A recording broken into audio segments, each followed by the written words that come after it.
Hello, gamers. Welcome to the revolution. We're here today to riot against landlords and bosses, so glad to see you. Glad you're here. I know I mislabeled the stream, said we were doing a visual novel, said we were doing a love story. In a way, we are. You know, love for our communities. Enough love to rise up against landlords and bosses. How's everybody doing today?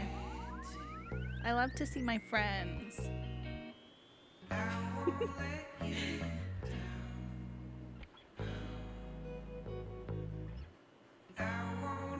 You love this show? What do you mean?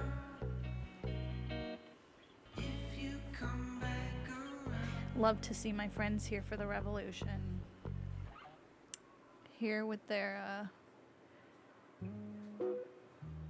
flames ready for throwing. Oh, the one happening right now? My show? I don't know. I've never called it a show. It's like it's a club. It's a series. It's a silly little experience. Well, thank you for loving the show. The show loves you. It's true. Everything's a show when you have a podcast network. Slept in with a cat on my feet. Now I'm hanging out with my other friend's dog and 2 cats. What are their names? Please tell me all about the dogs and the cats.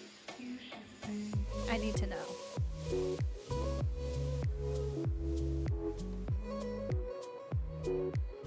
We gave Phyllis a bath the other night. That's my dog news. It's been raining here, so she needed it. She was a stinky dog.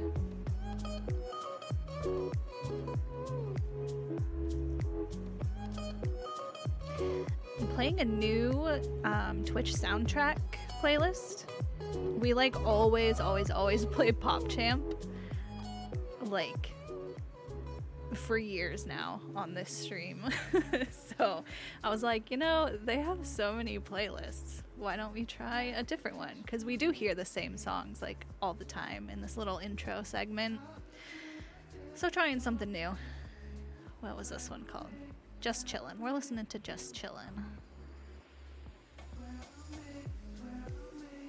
There's a lot of EDM ones, and I was like, that's fine, but I don't know if that's the vibe for our visual novel book club.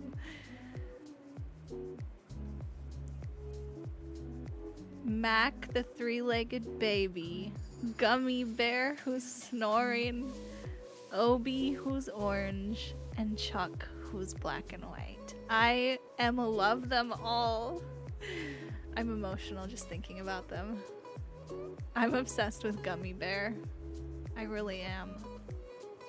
I love a cat that's named after foods. I think it's so fun.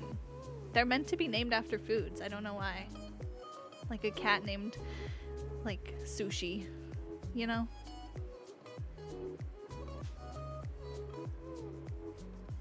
A cat named celery. There was one time I was so close to adopting a cat simply because of its name. It was at a nearby humane society, and her name was Coffee Cup, and she was so cute. She was an all-black cat, and she had just the silliest little face, and her tongue was out in all the pictures. She was so cute. I literally saved the pictures of her from their website and kept them on my computer for 2 years after she presumably had been adopted long before. I still think about Coffee Cup.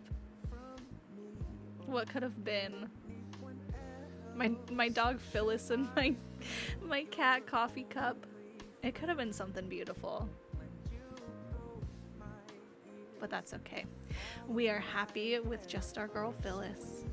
We love Phyllis. It's almost Phyllis's 6th birthday, just so everyone knows. Please plan your gifts accordingly. A cat named Lay's Funyuns, onion flavored Funyuns, onion flavored rings. That's a really good name. You should be a professional cat namer. Yes, she's almost 6, little old girl. I know, Blueberry and Lemon is like the cutest fucking duo I've ever heard in my life. Ugh, I love them.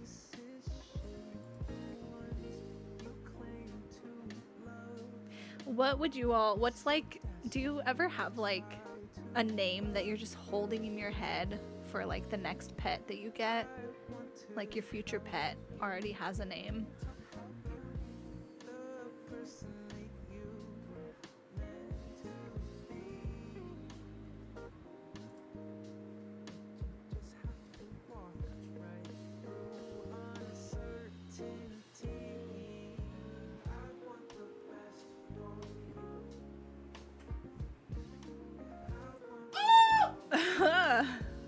Welcome. Hello. In with a scream, this boy. Our next dog should be named Marjorie. Marjorie. Yeah, we've kind of like joked about it. Like our next dog has to have an old person name just to match Phyllis. Gladys. Gladys, that's a good one. Gladys and there's a boy dog. Montgomery. Montgomery. Monty. Monty, you son of a bitch. That's our guy. I'm so scared. I've been seeing the TikToks lately of like saying goodbye to the dog that I love so much. Oh, my dearest dog that made me want to get a second dog. And they're like, oh, I love you. Like saying goodbye to the hell dog that I brought home because of the first dog. Bye. Like, I'm so scared of like getting another dog and they suck. Yeah. I don't know. I'm torn because, like, I think Phyllis would really benefit from another dog. I agree. But, like, we love her so much and are so obsessed with her that I would just be afraid for that dog. Like, what if we can't love it as much? I'm sure we would. I love every single dog to the point of tears. But, you know, it's just a fear that lives in my brain. I do think Minestrone is really excellent. I think that's a perfect name. Capicola. That's a pretty good one. Gabagoo. Yeah, like, what's the pronunciation like? Gabagoo. Is it like that? Or is it like hey, Gabagoo, get over here. Reading from a page. Hey, Gabagoo, give me the paper. That's what we're here for today. Hey, Gabagoo, bring me my Gabagoo from the fridge. Excuse me. Yeah, gotta do the voice. That's fair. All right. I need to fill my water, dude. You do desperately need to fill your water. Gabagoo! Y'all better be redeeming the hydrates today, because who knows how long his water bottle has been empty. Seriously. He is fully in silly goofy mode. I don't know why. Look, I've been playing a game I'm not liking for review. Yeah, and it put you in this great mood? Well, to be clear, I am reaching Stockholm Syndrome part where it's like... Oh, no. Wow, you know what? Maybe this game's good. That's terrible news. I'm sorry to hear it. Well, you know. Okay, go fill your water. You know, hi, everybody. That's the goofball.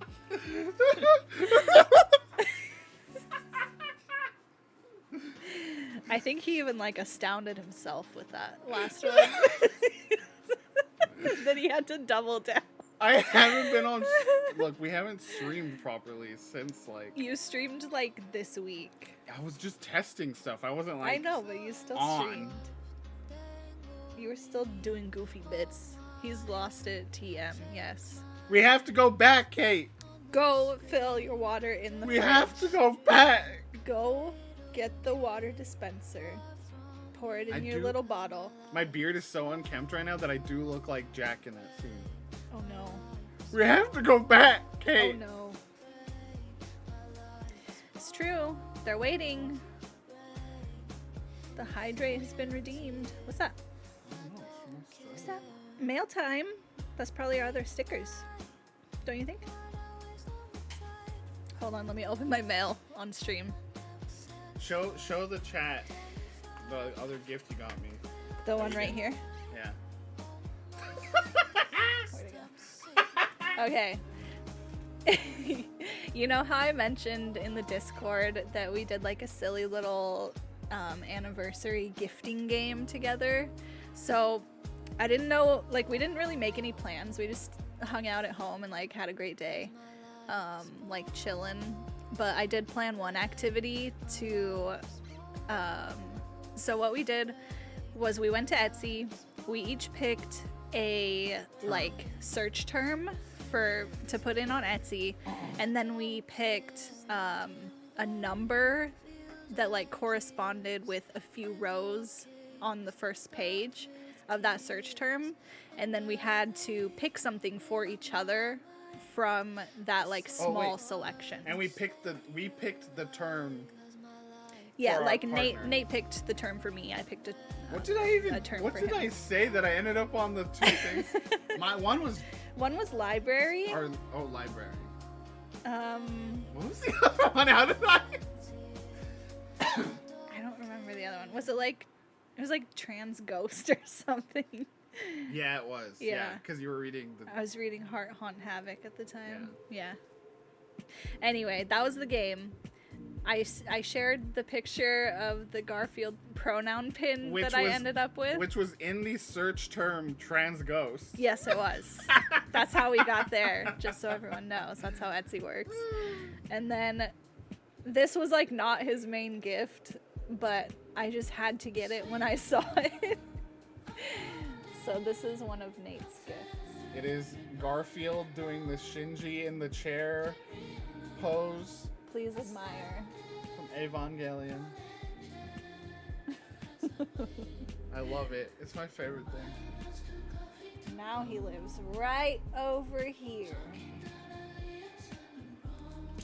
Hi, Phyllis. You looking at Garfield? Julie, okay, so I played the game exactly as we wrote it out. Go and I fill got- your water. I got two things, and I kept it just barely over limit, and it was, I did it just exactly how we laid it out. We did the terms, we did the numbers, I got it. Julie starts up and is like looking through every page of these Etsy search terms, I picked bad search terms and it didn't work. but I did get And then he made me keep going with those search terms. I so got a that's cool why that Final happened. Fantasy VIII Balam Garden pin and the Garf, and a cool black and white poster of Petco Park. Here, let me see. It might be flat by now. It's flattish. I peeked at it the other day. Flat enough. Flat enough. Glory is urging you to fill your water. Here, hold it up. Oh my gosh. You have to hold Now that. we're just doing freaking show and tell. Yeah, we already talked Go about fill it. your water. Why do I keep doing this backwards? That's the guy. And then this is the Final Fantasy VIII. It's too bright. The light is You too can good. see it. Balam Garden. It's very nice. Not as cool as a full water bottle. You're right. I should have got him that. Here you go. What was the stickers? Go. They're the stickers I bought you weeks ago. I don't remember. They're amazing. Oh, they're so good. Yeah, I know. Now go fill your water. Wow. Please. Now. Go. I'm doing the monkey dance. Go. I'm going to kick you off of the stream.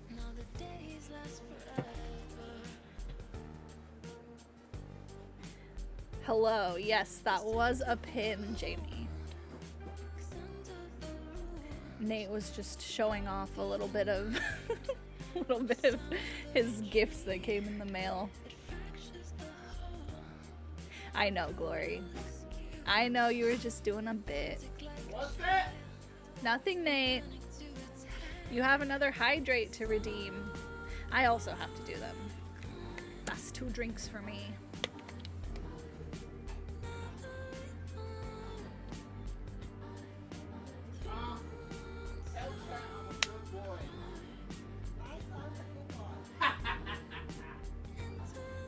He's in full wacky mode. I'm concerned. All right. I'm bringing the game over. No! You nutter. I'm gonna do it. Did you have to make a new account, Jamie? I'm sure you were used to be active in here. I was gonna say, I thought I recognized that name, but it says first time chat. Alright. Goodbye, music. Oh no. No, I can't find your password. Rip. I'm sorry. Well, welcome back. You'll follow. We'll have 2 new follows out of that. We'll have Hey. 2 follows out of 1 person. This is what the Republicans are mad about. Fake voter registration. Oh my god. Dummy. Ooh.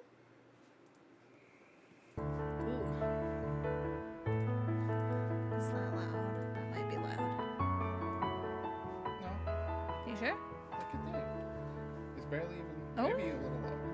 Oh. Let me know if that music is sounding okay or too loud. Oh, I forgot you talked so little. What do you mean I talk so little? You're matching the game, so it doesn't come out. I'm talking like a normal human person.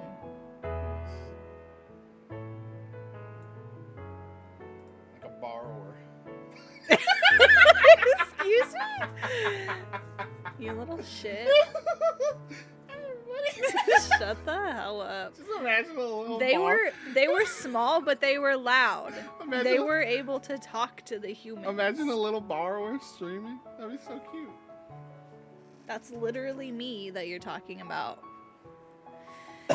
Okay. Yeah, thanks Let's for the go. follow, Jamie. Oh shit, both bots are alive again. Wait, so does that mean if I do this? What do you mean? If I do this? Shit. Both bots are working. Remember last time I had to activate Streamlabs again Oh. because... Here, I'll kill Streamlabs again. You're gonna kill Streamlabs? Ripperoni? Remember they stole song? Remember that? That's why we left I know, but you're Streamlabs. gonna do a murder though? Yeah. That's intense. I ain't afraid of no ghosts. I feel that you are. Anyway, is the sound balance okay with the game music, my friends? With the game music? the game music? Yes. Beep. Here we are.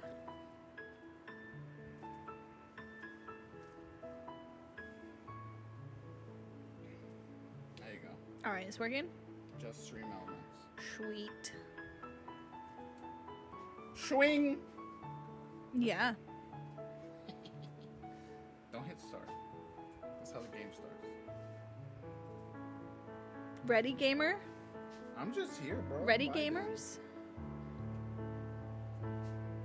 All right. How far did we get last time? How far did we get last time? That is such a good question, bestie. We're not even on chapter 5. Oh, we are. It just hasn't. We're on, like, literally the start of chapter 5. Yeah. That's what I thought. Yeah, I thought we were just beginning chapter 5. What even happened? Oh my god. 59% You keep completion. saying we're almost done, bro. We're starting the last chapter and we're barely halfway done. It could be counting both routes, though. So maybe like 65 is the end, and then there's 35% of Juliet route. Because there's Juliet stuff we have not seen, obviously. I don't know if I believe you though. Why would they That have that's how two they would different count that. percentages? It's like Because for the it's whole a game. different route. No, it's the whole game. I don't know, gamers. I'm concerned. Okay, so What even happened? let's try to brainstorm together what happened last. It was the no good, very bad Aspen. So yeah, She got drunk. yeah. Aspen was going through it last time. For anyone that wasn't here before, that is our love interest. We went with Aspen, who is like a book nerd and an aspiring author and works at the Bell House Cafe. So she has been like in the throes of editing her first book. She like pitched it to a bunch of publishers and got some calls back. But then Oh yeah. was sort of like struggling with the back and forth. Oh yeah, Glory, you weren't here. Dang. So this is Yeah, necessary. you missed a lot too. So she did get some like interest from publishers, and they like gave her some changes to make within just like a few weeks, I think. So she was sort of like burnt out, making all these edits, like feeling like her writing was never good enough. And then one thing she did was really, really sweet. For Miho's birthday, that's the main character. For Miho's birthday, she wrote like Miho's story, basically, like as, you know, when she was a fox in the woods and And she like, wrote it, like- meeting her person and stuff like that. Like really basic. Yeah, she wrote it, you know, pretty simple so that Miho could read it, because Miho just learned to read. Like 3rd grade level or Yeah, something. and so she like read it over and over, and she loved it, and it sort of like reignited the spark a little bit in Aspen's heart about her writing. You know, gave her something she could feel proud of. That was very sweet. What? Did she get rejected, or they told her to fix it and then she decided not to fix it because she's like, that's not my story anymore? Yeah, I think that was the situation, was they were like trying to, you know, essentially like polish it into the place where it was no longer even the story that she was trying to tell, and like the story that she was passionate about. And so she was just like really going through it. Like she was, you know, oversleeping. She was drinking beers. Well, she was oversleeping because she was staying up. Yeah, all she was night. staying up all night. And like not getting enough rest. Miho was really concerned about her. Juliet was really concerned about her. They were both sort of like, what can we do for her to like make her feel better? Oh, we had the sleepover? Yeah, that's what I was gonna say. There was one of those nights where Aspen was like working really hard editing, and Miho was over at her apartment and was basically like insisting that Aspen should take a nap, and Aspen was like, okay, but wake me up in like half an hour and then you can head home. She's like, don't leave. Yeah, don't leave without waking me up. And so Miho, Was like, little criminal that she is, said, okay, I'm not leaving. And so she didn't wake her up. She let her get some sleep, and she just like stayed over, and then eventually like crawled into the bed and they napped together. It was very wholesome, very casual, but it was very, very sweet. And it was finally the debut visually of the 2 cats.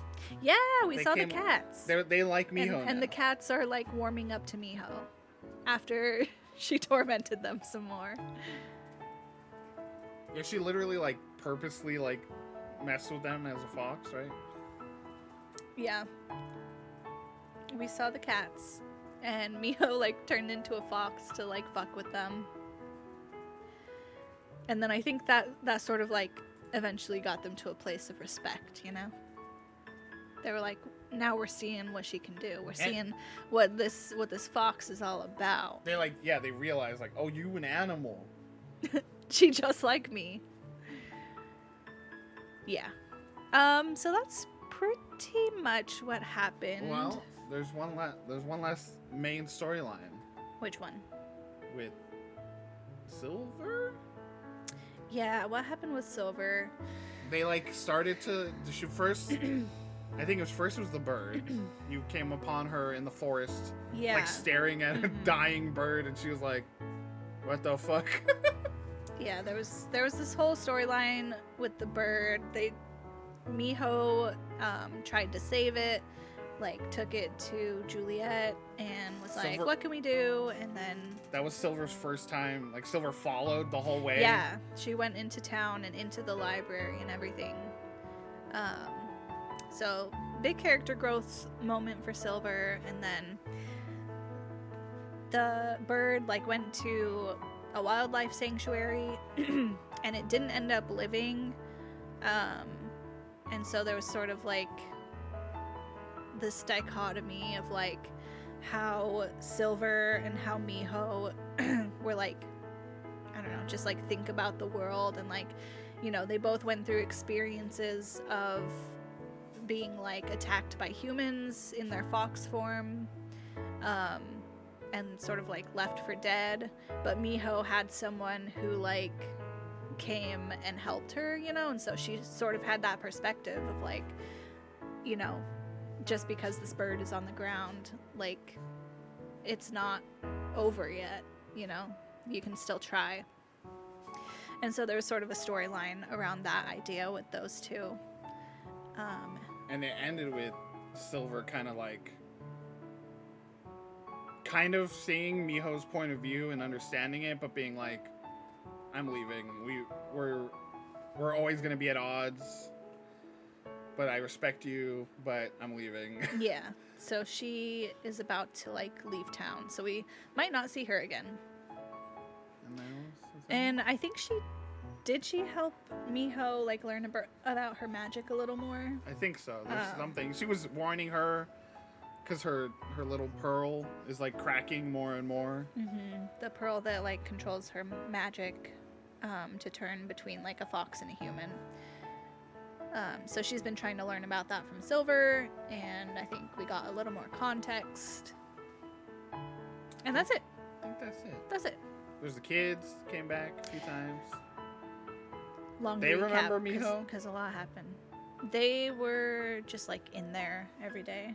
Oh, no! Remember there was that one time where it was like, wait, how do you remember me? You know, like that one kid for whatever reason. I don't remember.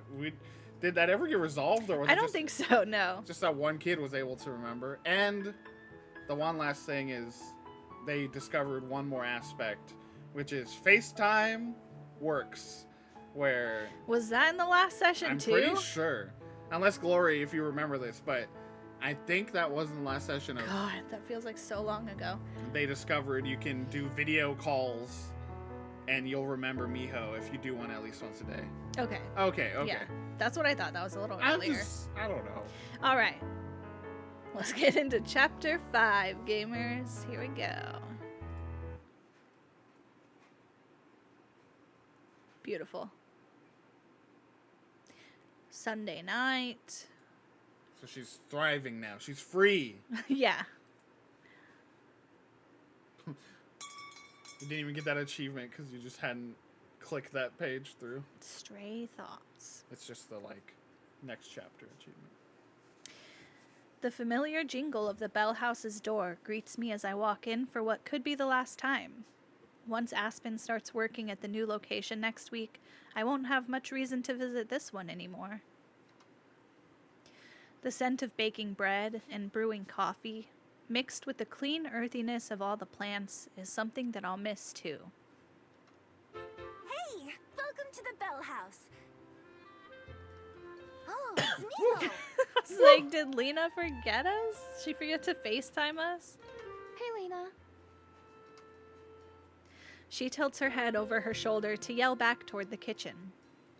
Aspen, your girlfriend's here. Nice.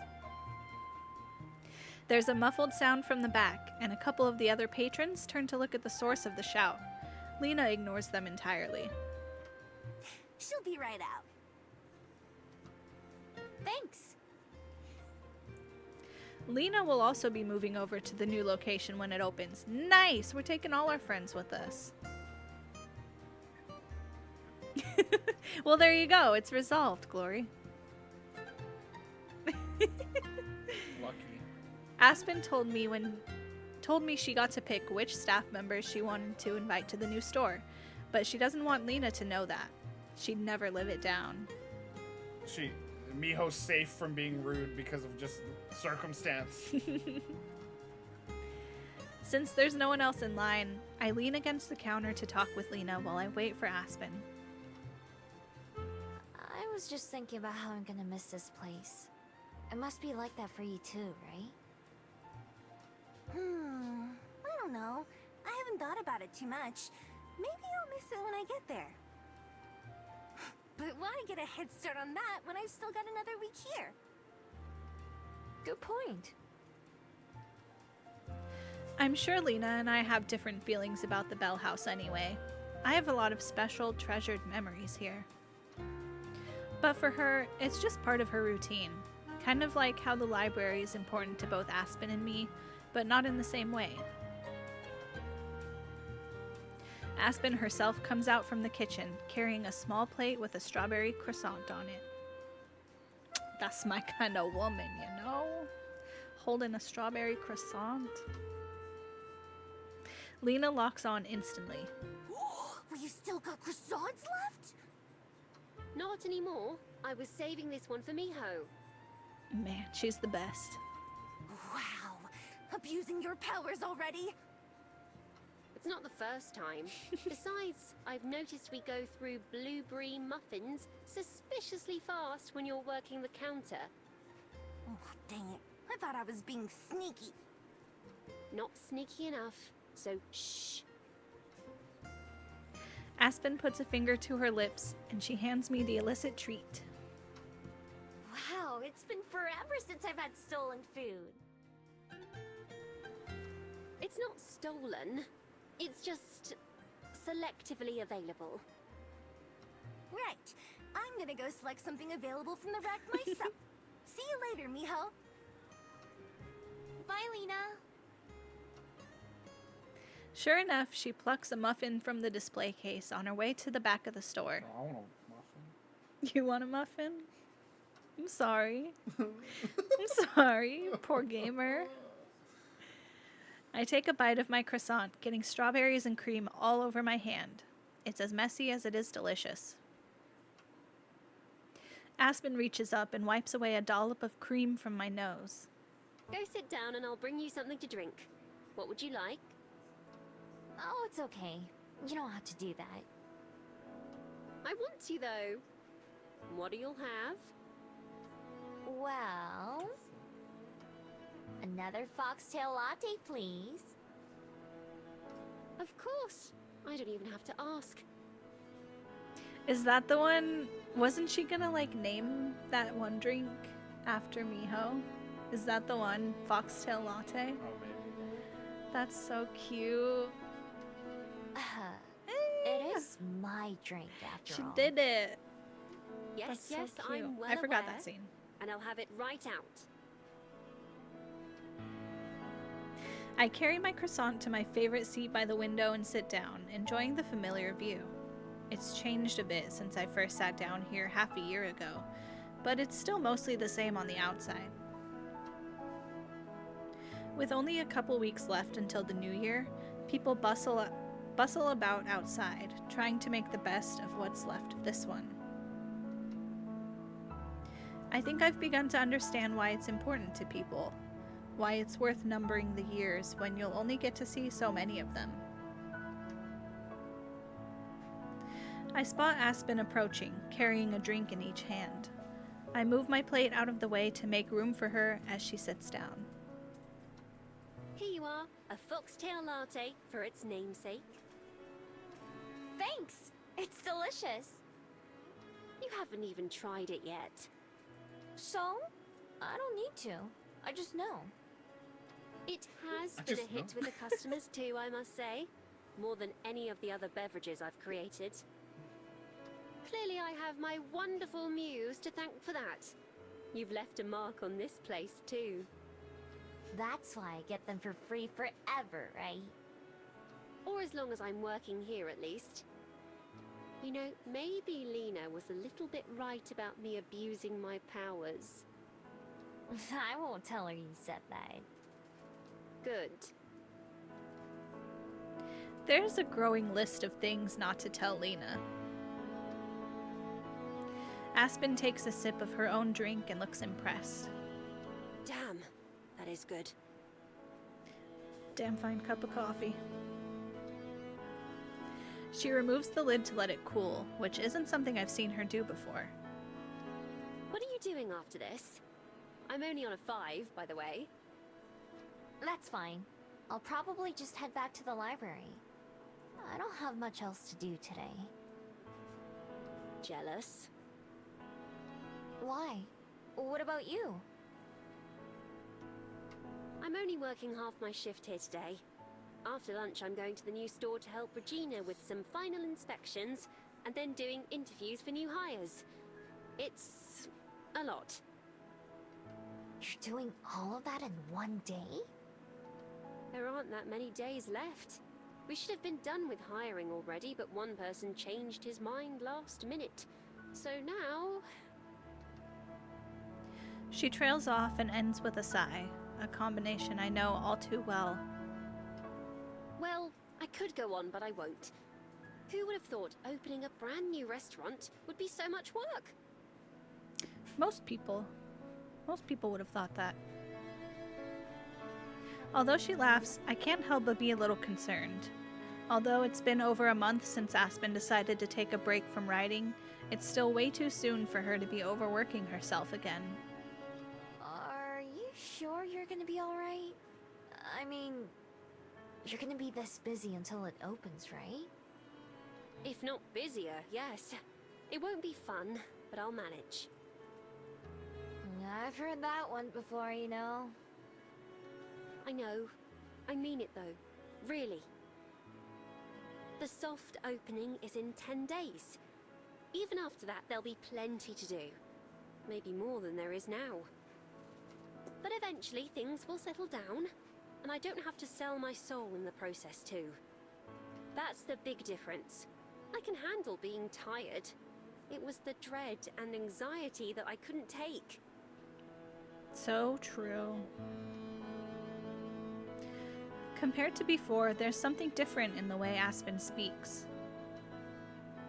When she would talk about her writing and how she felt, it was obvious that even she didn't believe the words she was saying.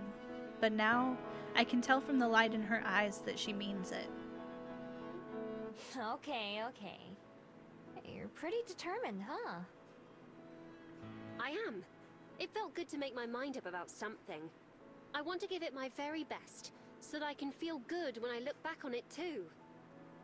I'm so proud of Aspen.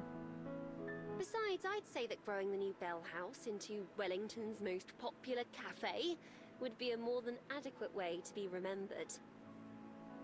But I'll settle for it being a hidden gem too. As long as you're selling strawberry croissants and foxtail lattes, I don't see how it could be anything else. Hopefully. Word of mouth from the first few days will be very important. If we fail to make a good first impression, then it could be hard to recover. You're worrying too much. Everyone already loves the Bell House. I'm sure they'll love yours too. Me? Worry too much? No way. So out of character. Uh-huh. Well, you're probably right. Besides, I have a great team, too. With their help, I'm sure it'll turn out okay. That's more like it. You and Lena are gonna do great. I can't let her show me up after all, especially as the store manager. Oh God, I really am starting to sound like her. That's another one for the list, right? Naturally. Speaking of Lena, I need to get back to work. I'm busy this afternoon, but I'm free tomorrow after work. I'm always free when you are. It's a date then. We say goodbye with a kiss like usual before Aspen has to leave. I finish up the last couple bites of my croissant on my own, watching out the window. At one point, even the Bell House wasn't here.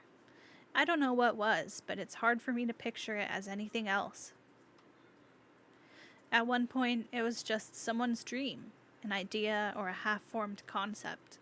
It took a lot to turn that into the little restaurant that I know and love today. For the new Bell House, Aspen will be responsible for the start of its story, for making it more than just a dream. I have a lot of faith in her, though. Aspen's great at stories.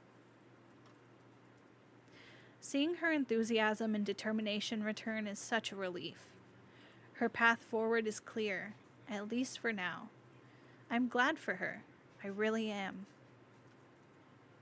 Still, I can't help but wish I had something like that for myself, too. A goal to work toward, or a dream to fulfill. At first, Juliet let me work at the library so that I could have some structure in my everyday life, and to get more used to being around other people. But that's not something I need as much anymore. I don't mind my job, but the fact that I'm here right now and come and go whenever I feel like it kind of proves that what I do there isn't 100% necessary. Still, it's home. It's a place to go back to while I figure out what's next. So after cleaning up my trash and finishing my drink, that's exactly what I do.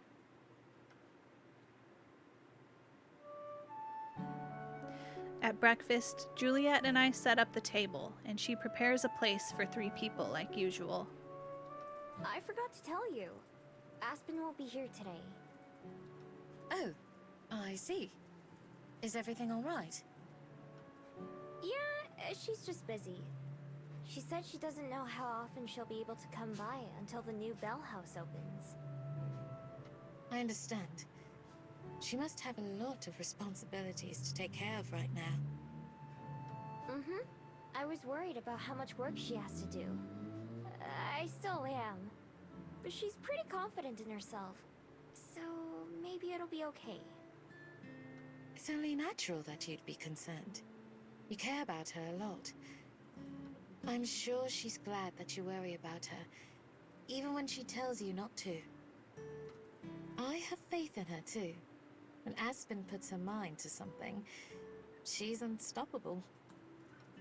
One of my earliest memories with her came from her first visit to the library, when she was trying to find a certain book on the shelves. Only it wasn't there, because I was reading it at the time and had it in my room. She asked if she could borrow it, promising to return it the next day. I told her she could take more time with it, but she stayed up all night reading it and brought it back like she promised. It wasn't a short book by any means either.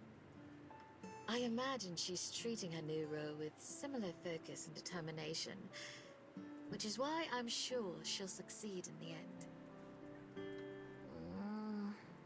Yeah, you're right. I can't spend all my time worrying about her. I have to trust her to live her life too. Even though I said that last time, I understand it better this time. That's good. It can be a difficult lesson to learn. That's for sure. Juliet laughs, and then we start to eat. It is a little quiet without Aspen, or even the sound of her silverware.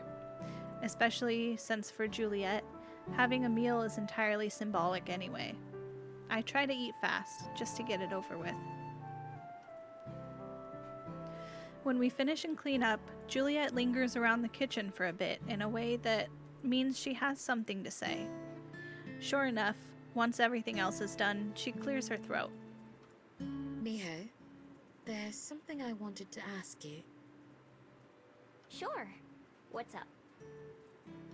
Earlier this morning, I saw that I'd received a reply to a message that I never expected to be answered. A couple months ago, I managed to find someone online that I thought might be related to your friend Zhongying, and reached out to confirm. they never got back to me, and so I didn't mention it to you. But then today, she finally responded and said that yes, they are distant relatives. She said that if you'd like to talk with her, she'd be happy to tell you a bit about Xiangying, or at least what she knows. Is that something you'd like to do? Oh. Wow. I guess you wouldn't be shocked that I never even thought about them maybe having a family. I thought that might be the case. You're welcome to think about it and get back to me later. In my mind, Jongin was always alone, but with me. They belonged to the forest and to the rest of the world equally. But it makes sense that they weren't really alone, that they had people who loved them too. It hits me that there's so much I don't know about Jongin. I barely know anything. Every minute shared with me only represented a very small part of their life. In a sense, they may as well be a stranger. I'm a little afraid that knowing more about them could change how I feel about them too. But I decide that's a risk I'm willing to take. I'd rather know more about who they really were. Nah, I don't need to. I'd like to talk to her. Wonderful. I'll let her know then.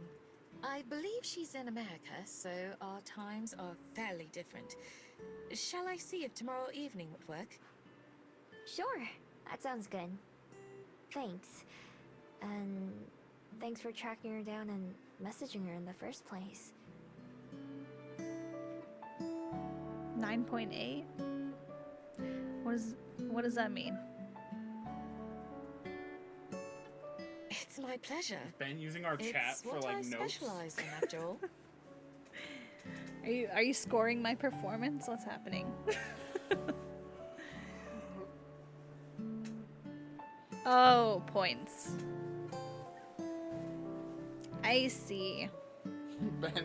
Ben can only send one message at a time, apparently. One like word per message. Oh, thank you, Hey, Jamie. look! Wait, Whoa! you're back? Jamie's back!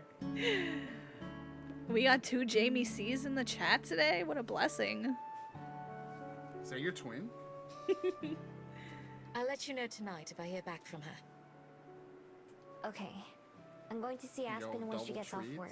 Could we hit But the I'll be back limit? I sometime think this we only hit the evening. limit one time.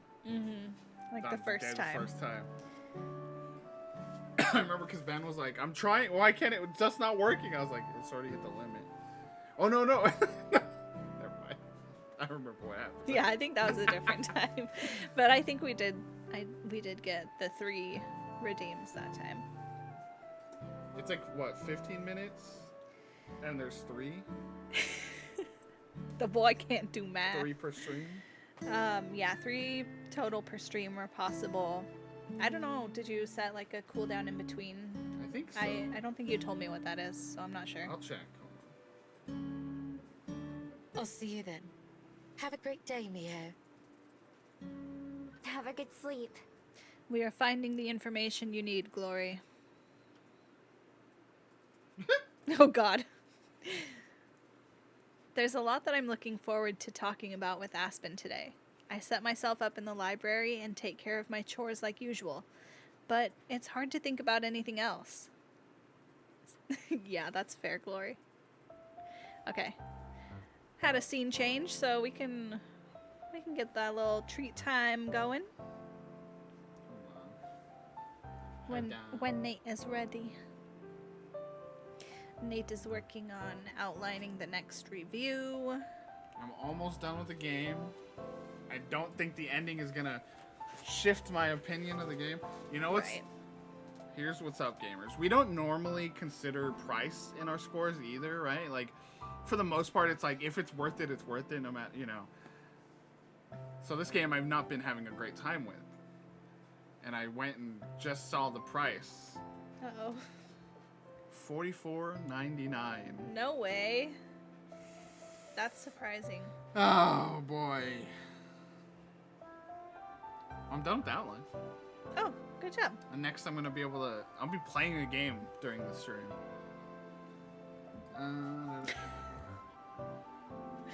There will be consequences. Okay. After all that talk earlier, when everyone was first showing up, like, oh my gosh, running into my boss in the Twitch chat, and now your boss is threatening you in the Twitch chat. Fucking classic. Fucking dude. bosses, am I right? Have you seen that movie Horrible Bosses? No. I value my life too much. Jennifer Aniston plays a horny dentist. No. I'm not interested in that.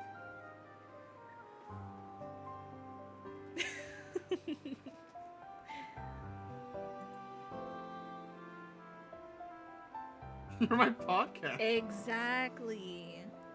That's right. Oh my god, I forgot. Yeah, all around. But I'm the not movie, interested. the plot of the movie is that they're killing their bosses, which includes Kevin Spacey. Oh, well, good for them, but I'm not gonna watch.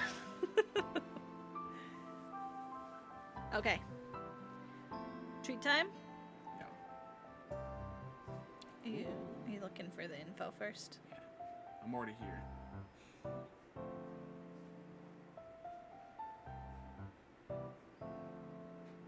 Oh, 30-minute there's cooldown? a 30-minute cooldown. Yeah, Which I by the think time- we did that just because it's also so much to set up with like the other camera and everything. And I think it'll take about 30 minutes for Ben to get there, right? Yeah, So. it'll take a little while. Oh yeah. All right, treat time. Phyllis, treat time. Where is she? There she is. Hi. She wants to stay back there at this time. Not super well lit, but we'll live. Yeah, I think you'll be able to see her. What? Which one? Click right there. Oh. I clicked it out for you. Does she still have these It trees says over here? access is denied. On this I think. Right there.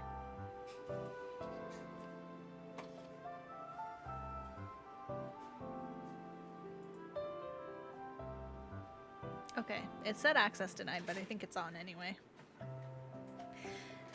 Oh, what's up, Sam?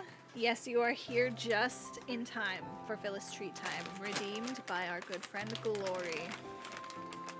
Show the options, like Lord picked. Not sponsored, but Glory, here's a soft, what is it, soft peanut butter flavor treat With is one of your options. a knockoff blue yeah, from Blue's with Clues. a very clearly knockoff blue. Or barbecue chicken and sweet potato flavor, like crunchy biscuit. Where's the biscuit? There's a picture of it on No, there's not. It's pictures of real ingredients, as if it's real ingredients. there. Phyllis is up. Oh, she came to us. She can't wait. I have to be All right, cameraman. Glory, let us know. What's your pick? It's not on the stream. Oh yeah, I guess it's not. How do I, is that video capture? This I one? think so. You want it on? Sure. There's the girl. Blurry girl.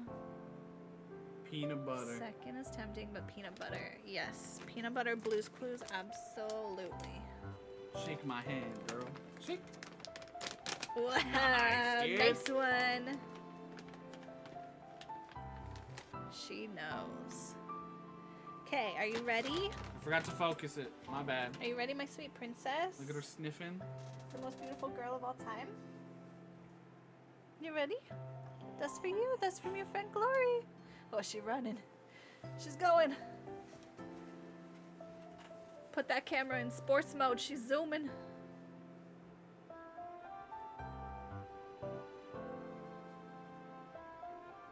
She's considering the treat.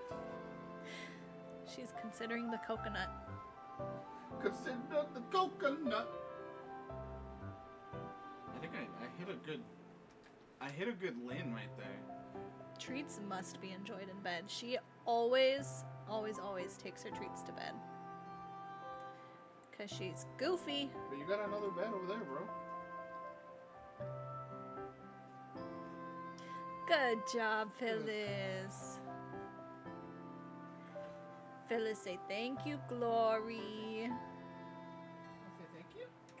Oh, level for bits. Okay, say bye-bye. Sure.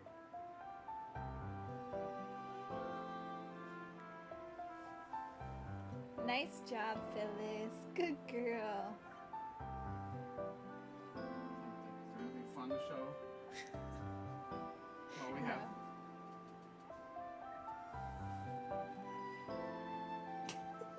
Godzilla. Well, that was Yoshi. What are you talking about? Alright.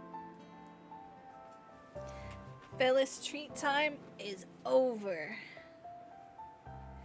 Thank you, Glory. I That one. see that Ben continued the song. The what? The trunks and the leaves. Oh, nice. I missed that. The island. Okay, is and now Swahili. hydrate.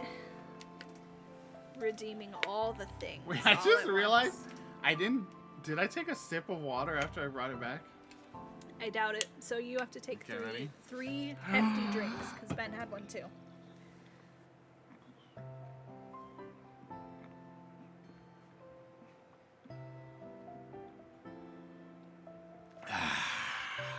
Amazing.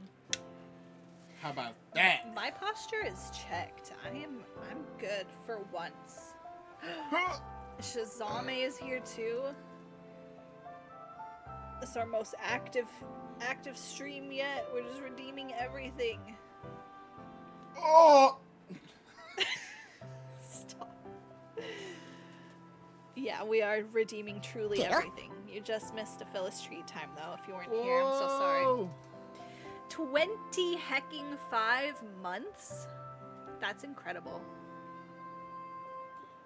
I don't even know what sound I made. The one we were like, oh, Oh! but weirder. I don't know. We watched Elvis yesterday. Tom Hanks was on like another planet with that character.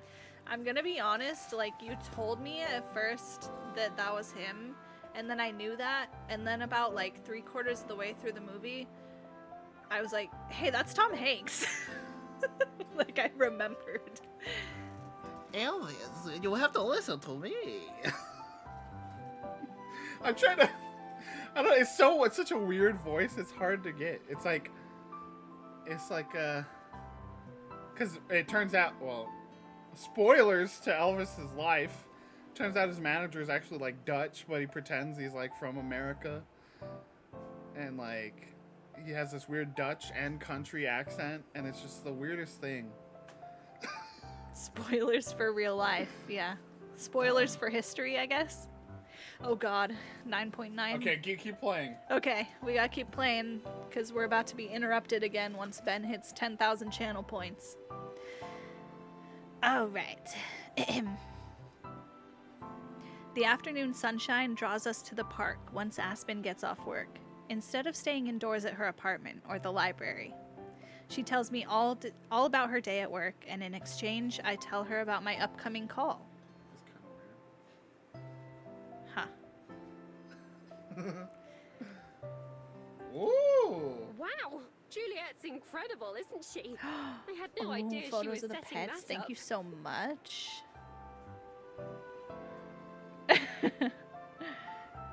Oh, that's true. There's the time limit anyway. So we Yeah.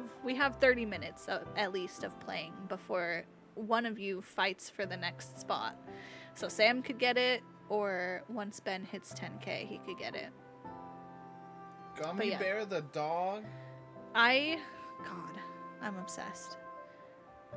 Oh my god. That's Mac. Hold on, I have to look at the pictures first. Gummy Bear. Gummy bear.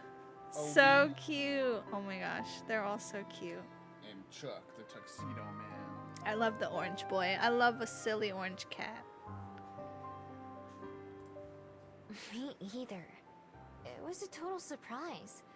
She said she sent the message a long time ago, though, and it took months before she got a response. Well, I can certainly empathize with that. At least in this case, the response turned out to be a good one. Hopefully. I'm a little bit nervous, though. About what? Just about what they might say. What if it turns out Jongin is totally different from what I thought? What if they were actually a terrible person? Then that would be true whether you knew it or not. They do say ignorance is bliss for a reason. If I were you, though, I would want to know the truth no matter what. That's right. That's what I was thinking. Maybe someday I'll be able to do something without worrying about it the whole time. Baby, I tell myself that every day. And it's never true. If you figure out the secret, let me know. Ben, you can do that for free. That costs nothing. But the catch is you have to give me a forehead smooch too. Everybody in the household gets a forehead It's smooch. a fee. We it's something we have to experience together. We're all about equality in this household. Lena sure isn't sharing it. I think she's somewhere around here too. At least she mentioned that before she clocked out. Is that why we're here? Not at all. I adore Lena, but I'll be spending more time with her than without her for the next month.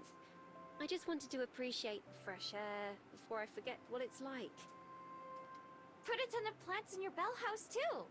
Did you know that plants help us breathe? I just learned that on TV. I love Miho learning about the world. Glory looking up plane tickets to come and smooch Phyllis on the forehead. That's beautiful. Here's the thing, y'all really want to do it, but be aware she will be shaking and probably lightly growling the whole time. Yeah, you will have to spend like 72 hours with her ahead of time before she'll let you get anywhere near her, so... Well, I mean, it's not like she'll stop, like, you can get near her. I know, but I wouldn't let someone she's never met just go up and like put their face by her face. She's not gonna do anything, but like, that's still dangerous. I was aware, but I'm glad for you. I'm just letting you know, there's nothing wrong with that, but I just need you to be aware of the time commitment, you know? Plants are on the list, though. I also want to put in a reading corner with a small library for people to browse while Ooh. they visit.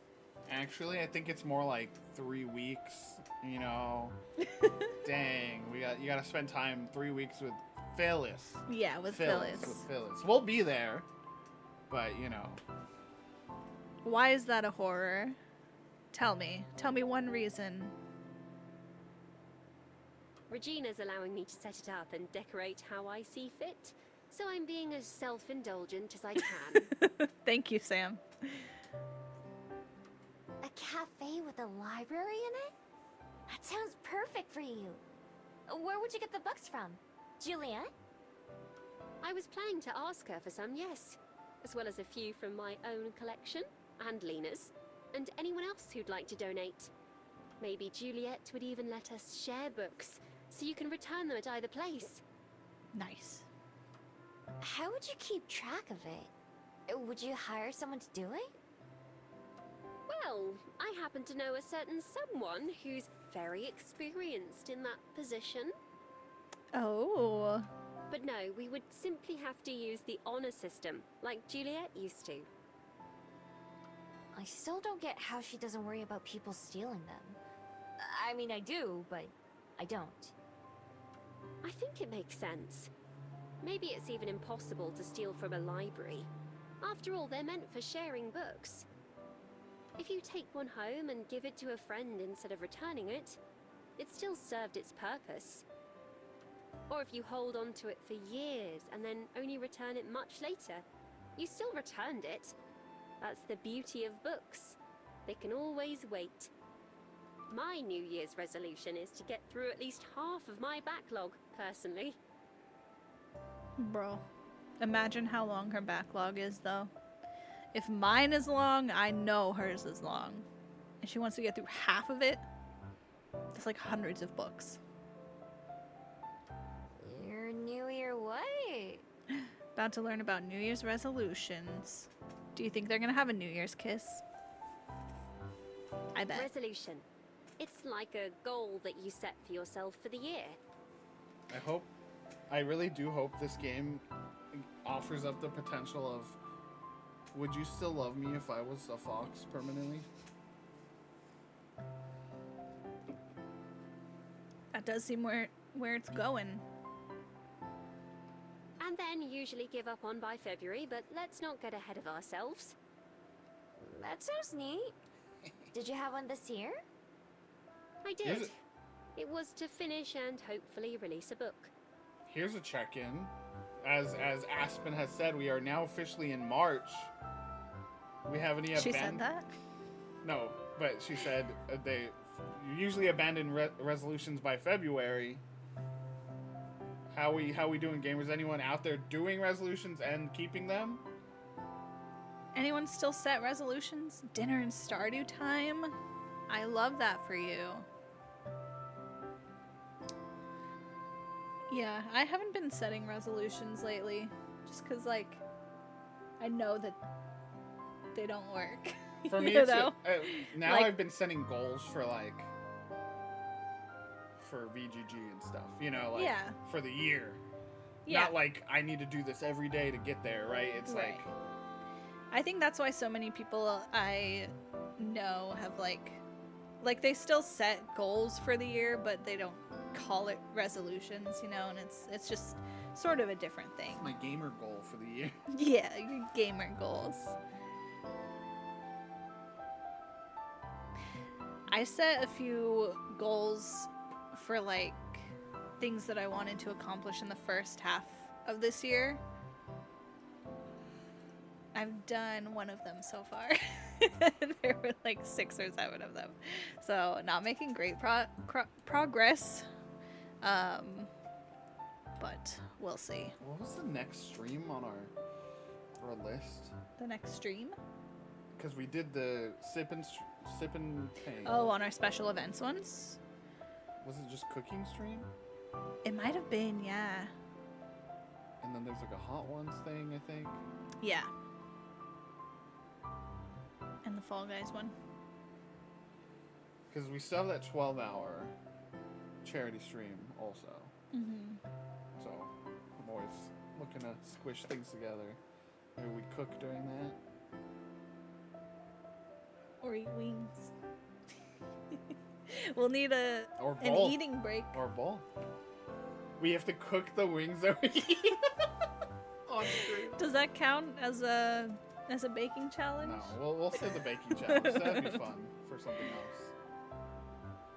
What if we For my birthday, we bake my birthday cake. we could? That'd be cute.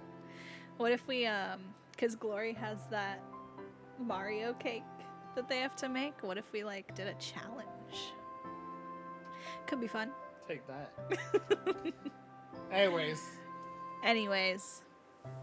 goals for the year. Who got them? It may not have come true, but I'm happy with the outcome all the same.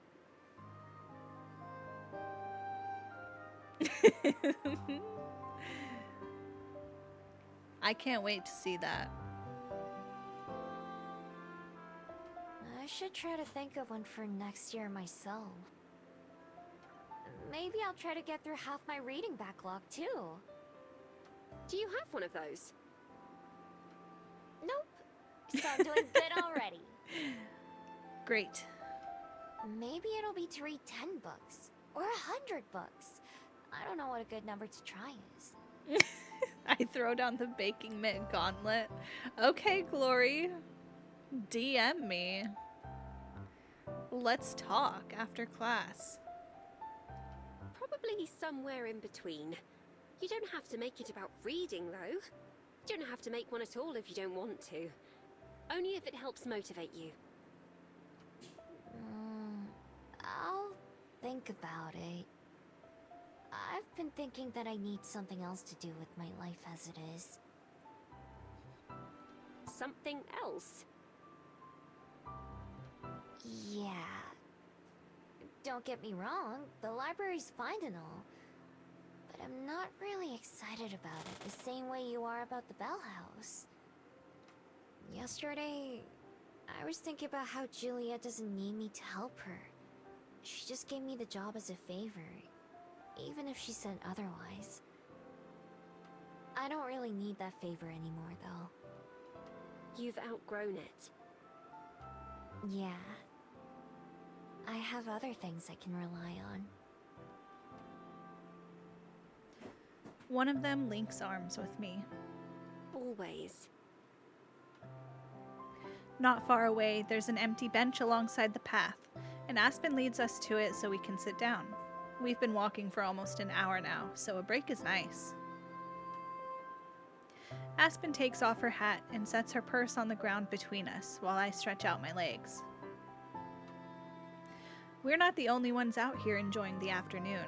The park's alive and bustling. Bikers, joggers, dog walkers, and skaters all dodge around each other, plus the regular pedestrians like Aspen and me. Some of the dogs even run around off their leashes, ditching the road entirely. People are playing all kinds of sports too, and I can even tell the difference between some of them by now. I'm still a little bit confused on what football is, though. Tormenting Billis. I even spot Lena, though she doesn't see us. Aspen pokes me in the side. Is she here with Cyrus? Oh, look over there. Think he's lost? Puppy! Across from us, a dog is sniffing around. It kind of looks like Gummy Bear. It does look a little bit like Gummy Bear. There's a break in the foot traffic around us for now, so I don't see anyone watching him. A baby! His owner's probably around here somewhere. Maybe he ran ahead of them. The dog looks over at us, like he knows we're talking about him. He takes a couple steps toward us, sniffing the air with his tail wagging just a little bit. Oh, come here. Here, puppy. The puppy, Aspen's right about that, slowly creeps closer toward Aspen's outstretched hand. I sit still, not wanting to spook him. He seems friendly, but cautious. Just inching the little JPEG dog. 1 step, 2 steps. He never stops sniffing. Whoa. Then he runs forward, bites the handle of Aspen's purse, and takes off with it. I literally, when it made that sudden move and then left, I was literally gonna, not read the actual line and say, then he runs forward, steals my wallet, and runs away. And but yet, he literally did that. He did that. do I look like I know, King of the Hill? No. Aspen jumps to her feet. Hey, stop. Come here. The dog doesn't even look back as it runs away, dragging Aspen's purse with it. The contents start to spill out as they go. I run after the puppy, who's going further into the park, not wasting my breath shouting. I've been running way too much these past couple months.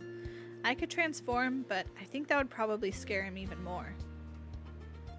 I know better than to chase a dog, but I don't have much other choice. I hope I can just wear him out and then catch him. The setting is all too familiar. We literally did this with Phyllis. With Phyllis once. In a school park. I broke my chin and my knee. My knee's permanently changed from that. Glancing back, I see Aspen following behind me, gathering up everything that she can. The puppy also looks back at me every now and then, changing directions at random. Some of the other people who see us lunge for the dog or try to block him off, but he dodges all of them and keeps running. I'm a little impressed. He zigzags again, but this time it's lucky for me. He's heading straight toward Lena. Hey, Lena! She spins around to see me, and I can tell she's trying to process what's happening. The dog is closer to her than he is to me. Catch him! Luckily, my words get through. Lena crouches, already warmed up. The puppy sees her and starts to go in a different direction, away from both of us. Not so Is fast! she gonna use her wings, bro? Probably. Yo! Let's go, that's my hero. Lena jumps for him and flaps her wings to carry herself even farther. Anime She crashes to the ground just in front of the dog, who scrambles over himself to try and stop and turn again. Gotcha. I reach them just in time to grab him by the scruff of his neck. He immediately drops Aspen's purse like a thief who's been caught. Not that I would know. Because I don't get caught. I've never... people like do that, right? Like they just pick up dogs by the scruff. I think I did it once in my life and it felt like I was killing our family. I was like, no, this feels wrong. Like, this doesn't feel right. Yeah, I've never done that. I've never had like a small dog that you can do that to anyway. Aspen herself is slowly approaching, her arms full as she tries not to drop anything. Not quite how I expected to end my workout today. Thank you, Lena. You're literally a lifesaver. Whoa! Aspen said literally! That means it's serious.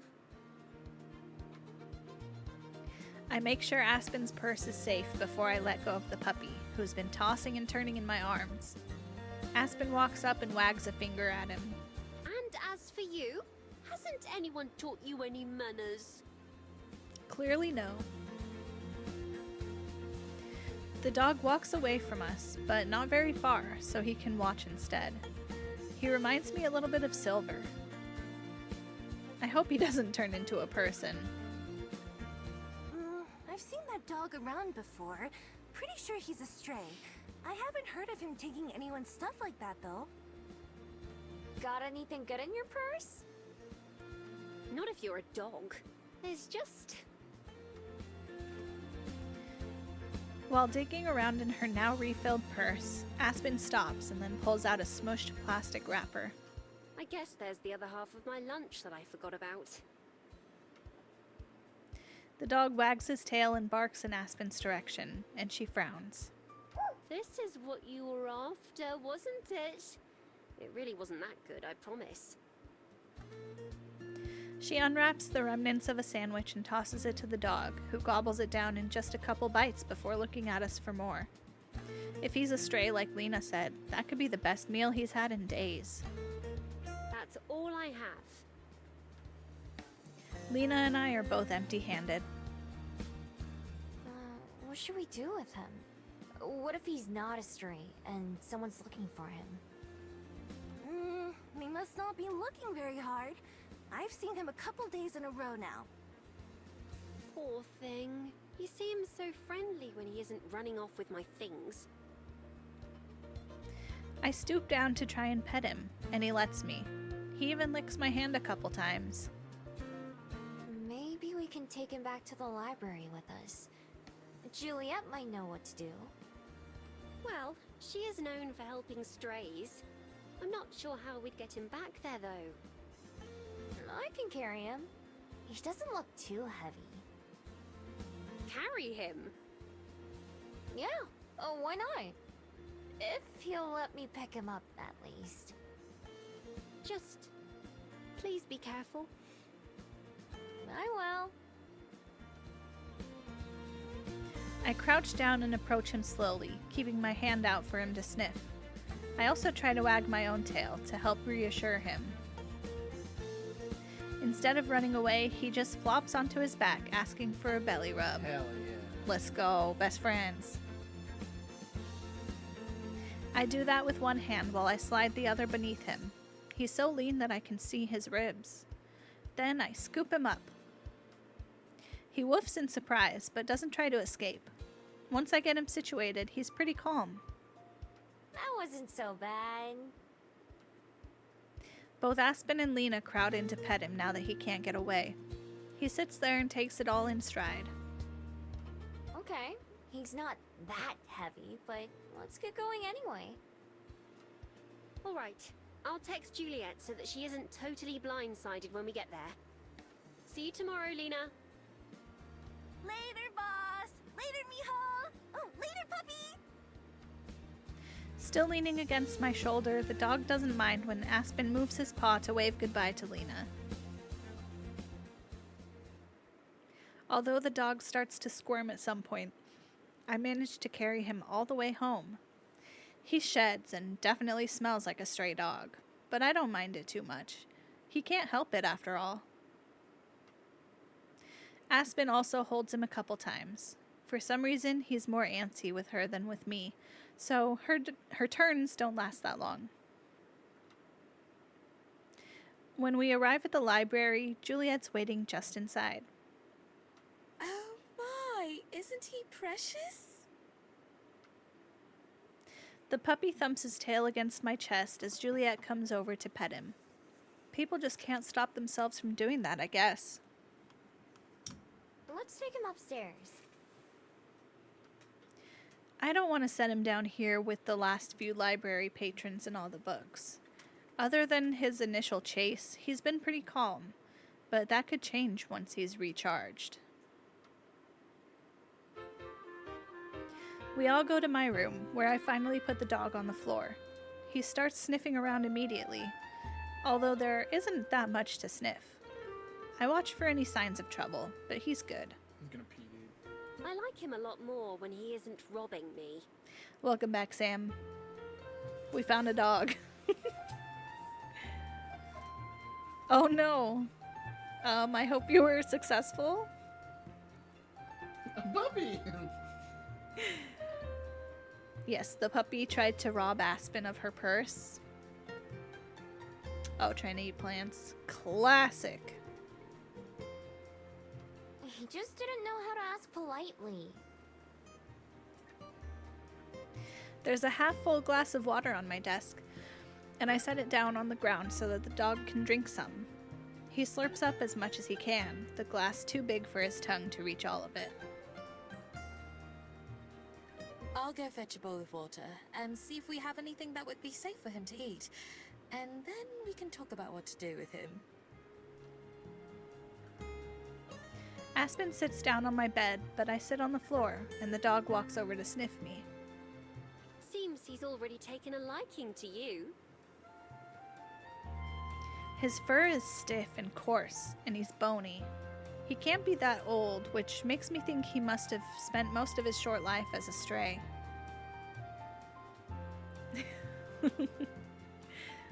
Juliet, always the most reasonable one in the room.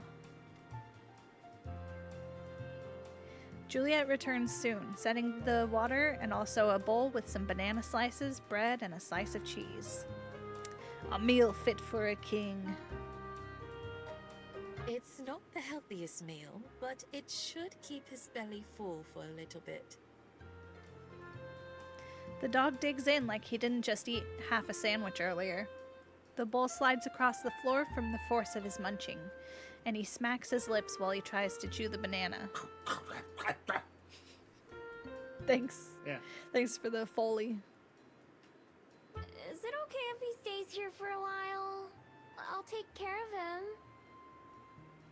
Even if it's just until we find his real owner, if he has one. I don't want to just kick him back out. Oh, heavens! I wouldn't dream of just tossing him back out on the street. But taking care of a pet, even for a couple of days, is a lot of work. Are you sure? I'm sure. Whatever it is, I'll do it.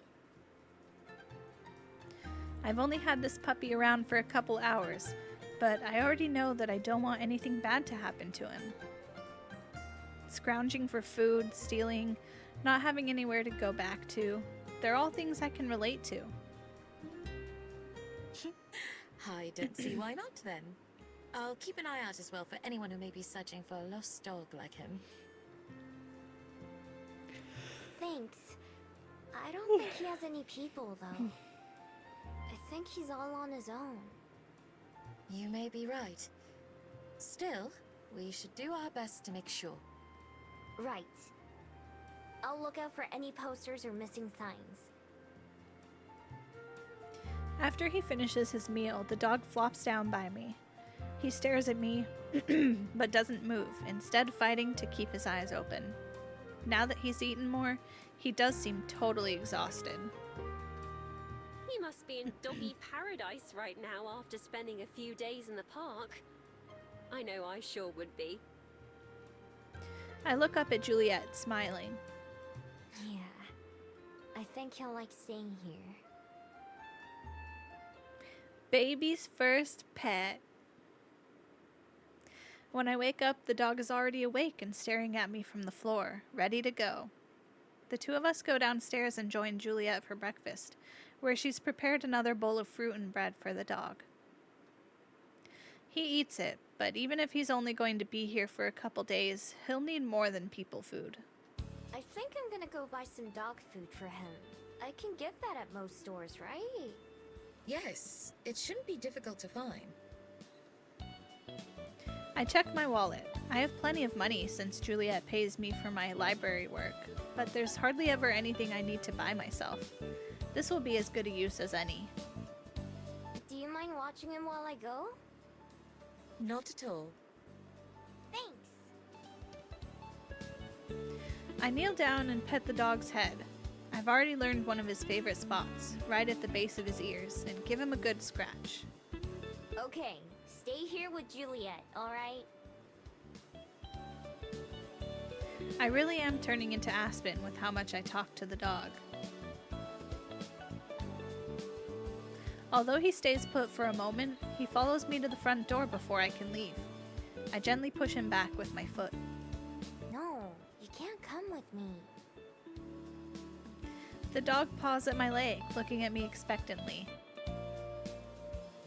Once more, I let him outside to relieve himself, but even after he finishes that, he won't go back into the library without me. You're not gonna take no for an answer, are you? Sighing, I accept my fate. I let Juliet know about the change of plans, and then the dog and I start walking. He stays near me, sometimes going off the path to sniff something, but he always returns. Each time he starts to walk away, I feel a tinge of worry that he won't come back. But that possibility is just something that I have to accept. Even if some details of my past have gotten hazy for me, I can still clearly remember how it feels to need to run and escape. If the dog decides that's what he needs to do, then it's not my place to stop him. Still, I'm relieved every time he stops sniffing and returns to my side. Eventually, we get into town, and I find a pet store. There's a sign on the window saying that dogs are allowed inside, which is what I was hoping for. A bell rings when we walk in, although it doesn't sound as pretty as the one at the Bell House. I wander around until I find the dog food section.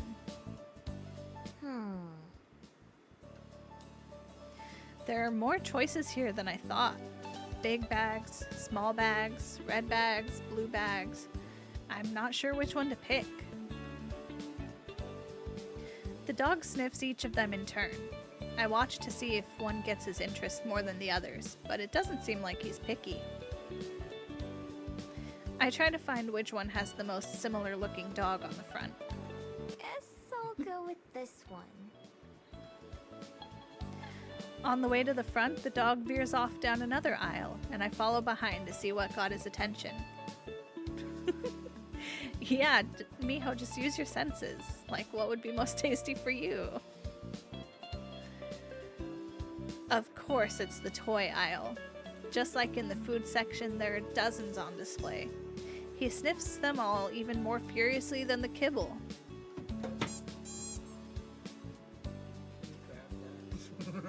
Freaking phone falling on the ground.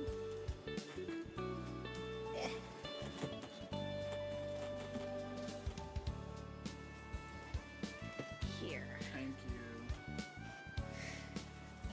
you. There's a small basket of plastic toys on the ground, and he pulls one out with his mouth. It looks like a cartoon squirrel, and its tail squeaks when he bites it. He gives it a good shake, getting a few more squeaks in the process. His tail wags even faster than his head, and he looks up at me eagerly. I would give him anything. I reach for the toy, but he hops away and then crouches down, tail still going, daring me to try to take it again. I do, but he instantly jumps out of reach once more, shaking and squeaking the toy again, too. Okay, you can keep it. But come on, I gotta pay. It's been a long time since I've stolen anything. Now that I can actually pay for things, I can't see myself stealing again. I feel kind of guilty about things I took in the past, but I only ever did what I had to in order to survive. Once I had support from others in my life, and the help I needed to get my feet on the ground, stealing stopped being something I felt like I had to do. At the counter, I use 2 fingers to hold the slobbery toy so the cashier can scan it, before returning it to the dog. I tuck the bag of food under one arm, and then we start walking home. We reach a crosswalk, arriving right as the light changes to send traffic across our path. I come to a halt while I wait, switching which arm I use to carry the bag since it's getting sore. But the puppy doesn't stop with me. Instead, he doesn't even look back as he runs out into the road, eager to get back to the library. No! No! A car horn blares as it barrels toward us down the road, too close to be able to brake in time. Oh my god, I'm so scared. I feel like I'm moving in slow motion as I drop the bag of food and dash out into the road, despite knowing how dumb that is. I grab the dog as I sprint by, barely hauling ourselves out of the way of the passing car. The driver understandably gives me a rude gesture as he goes by. The dog, meanwhile, looks at me as if offended by the rough treatment, with my hand still holding him tightly. You dummy! You could have died right there! The squirrel toy in his mouth squeaks as he squirms in my grasp. That was way too close for comfort. If I'd been just one step farther away, I would have been too late to rescue the dog. I probably would have gotten myself hit for my troubles, too. Behind us and across the street, the bag of food lies on its side, some kibble strewn across the ground from a spot where it tore when I dropped it. Whether the dog wants to run away or stay with me is up to him, but I can't just let him get himself hurt or worse. I only have one choice. I hoist the dog up and hold him with one arm, just like the dog food bag that I go back and retrieve before we start walking again. He doesn't squirm as much as he did yesterday, which helps a lot. But still, by the time we make it back to the library, both my arms feel like they're ready to fall off. When I set the dog down, he strolls up to the library door as if nothing happened, waiting for me to let him in. I guess in his mind, maybe nothing did happen. He's got no clue how lucky he was. A long time ago, Juliet said that sometimes your best is all you can do. That goes for puppies, too. If I'd been born a city dog instead of a fox, I doubt I'd be much different either. Still, I have to think it's a miracle that any dog makes it to adulthood, especially strays like him. When it's finally time for my meeting, Juliet helps me get set up on her computer and then lets me take it to my room. I adjust the screen until I can see it properly, and then I wait. Nate is alive over here. He's just struggling.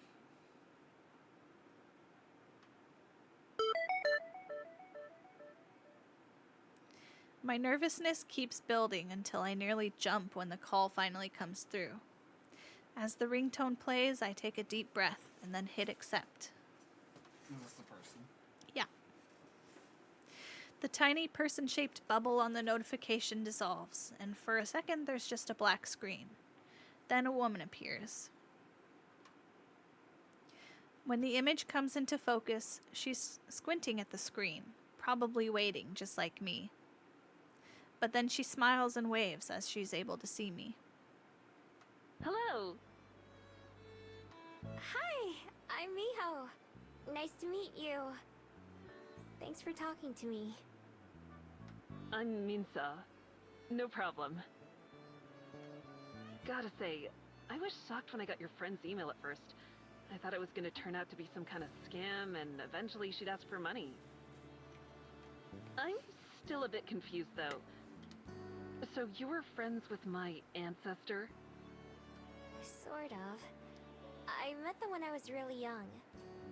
I was just a regular fox back then. Yeah, it's a good voice filter for that. Wait. A fox, like with 4 legs and pointy ears? Yes, do you not see the ears right now?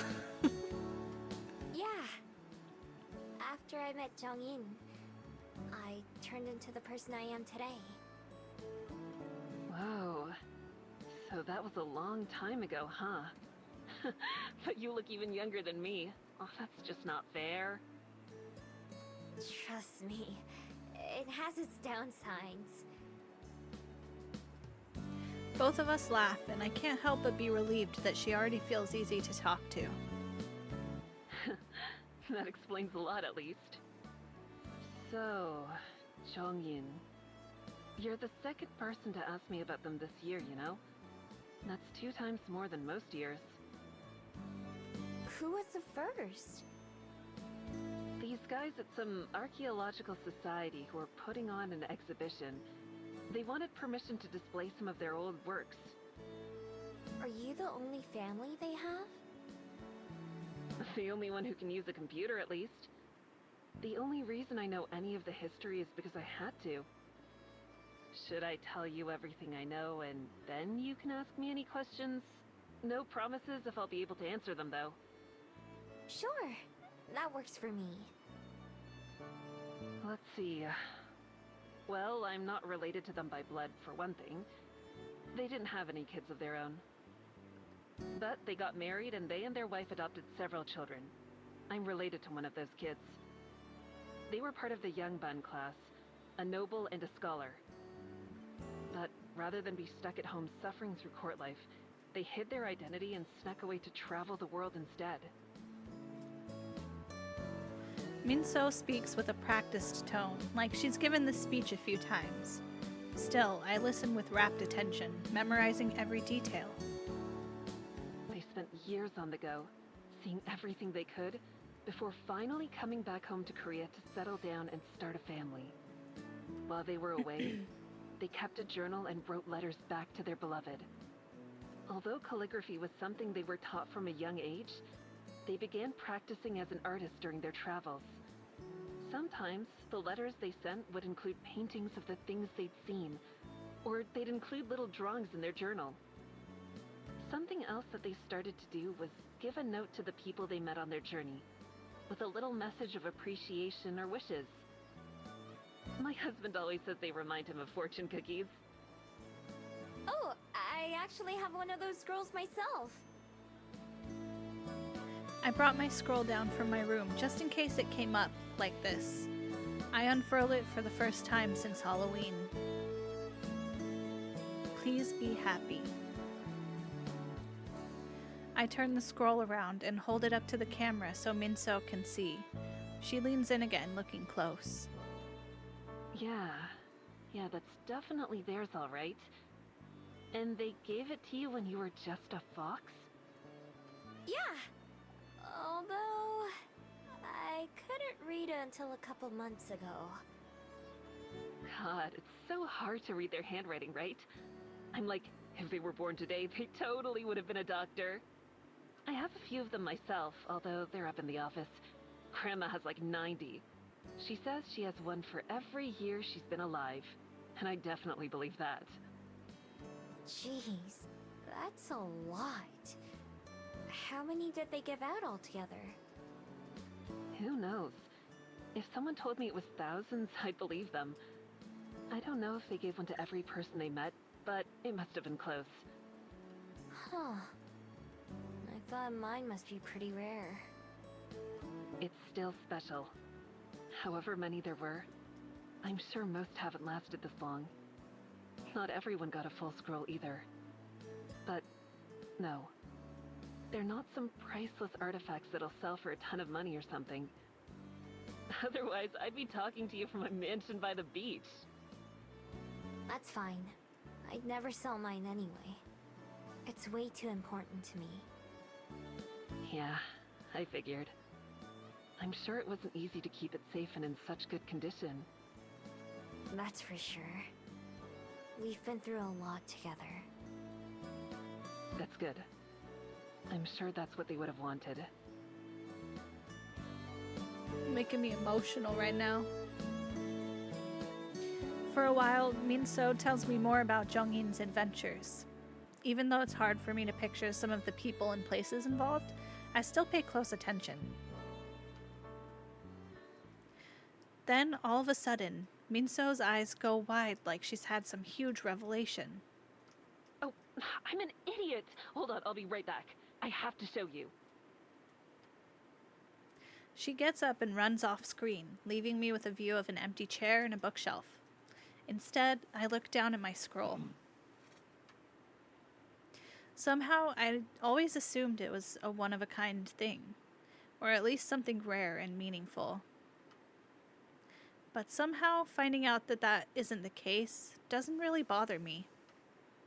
Instead, it's nice to think that they met so many people to be grateful to, or who left an impact on them. If there were thousands of scrolls like mine out there, then that's not a bad thing at all. After a few seconds, Minso returns to the computer and sits down, carrying a scroll herself. This is one that I had in the office. I can't believe I didn't think about this sooner. Sometimes they'd include a butterfly in their signature or hide one in their paintings because they said they were inspired by butterflies to travel with the wind. But then, at some point, instead of butterflies, they started to include something else instead. Can you see her? She holds the scroll up to her camera like I did, focused on one of the bottom corners. There, just below where they signed their name, is a little picture of a fox. Of me? I should have thought of it when you mentioned foxes earlier. At one point, they started using the alias Horim for their work. I don't know if you speak any Korean, but Horim means fox forest. After they started using that name, foxes would show up in their art for the rest of their life. The drawing consists of just a few brush strokes that make a head and ears and face. Still, it feels like seeing a photograph of myself. I can picture them smiling as they drew it, as they thought of me. I'd always wondered if our time together was as important to them as it was to me. Hearing that they chose that name practically confirms it. Thanks for showing me. This is making me misty. She's finally getting the answers. Me too, bestie. I can feel the threat of tears, but somehow I managed to keep my composure. No problem. Grandma's gonna freak out when I tell her I talked to you. I've told you basically all I know, but were there any questions you had? Yeah, I did have one. Me too, Glory. I'm a little afraid to know, but I take a deep breath. They were human, so my question is only natural, but still. Exhaling, I make myself ask. how'd they die?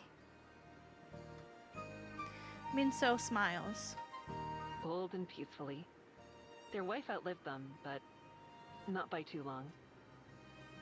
They had the typical funeral that was expected when they passed away, but then they actually had one final secret request to their family. They wanted to be cremated. Back then, it was basically unheard of, especially for someone of their stature. But they really wanted it to be done so that they could have their ashes scattered. That way, the wind could pick them up, and they could keep traveling forever. So then... it sounds like they were happy. Oh yeah. They told their kids that they had no regrets, because they'd live as full and rewarding a life as they could. Yeah.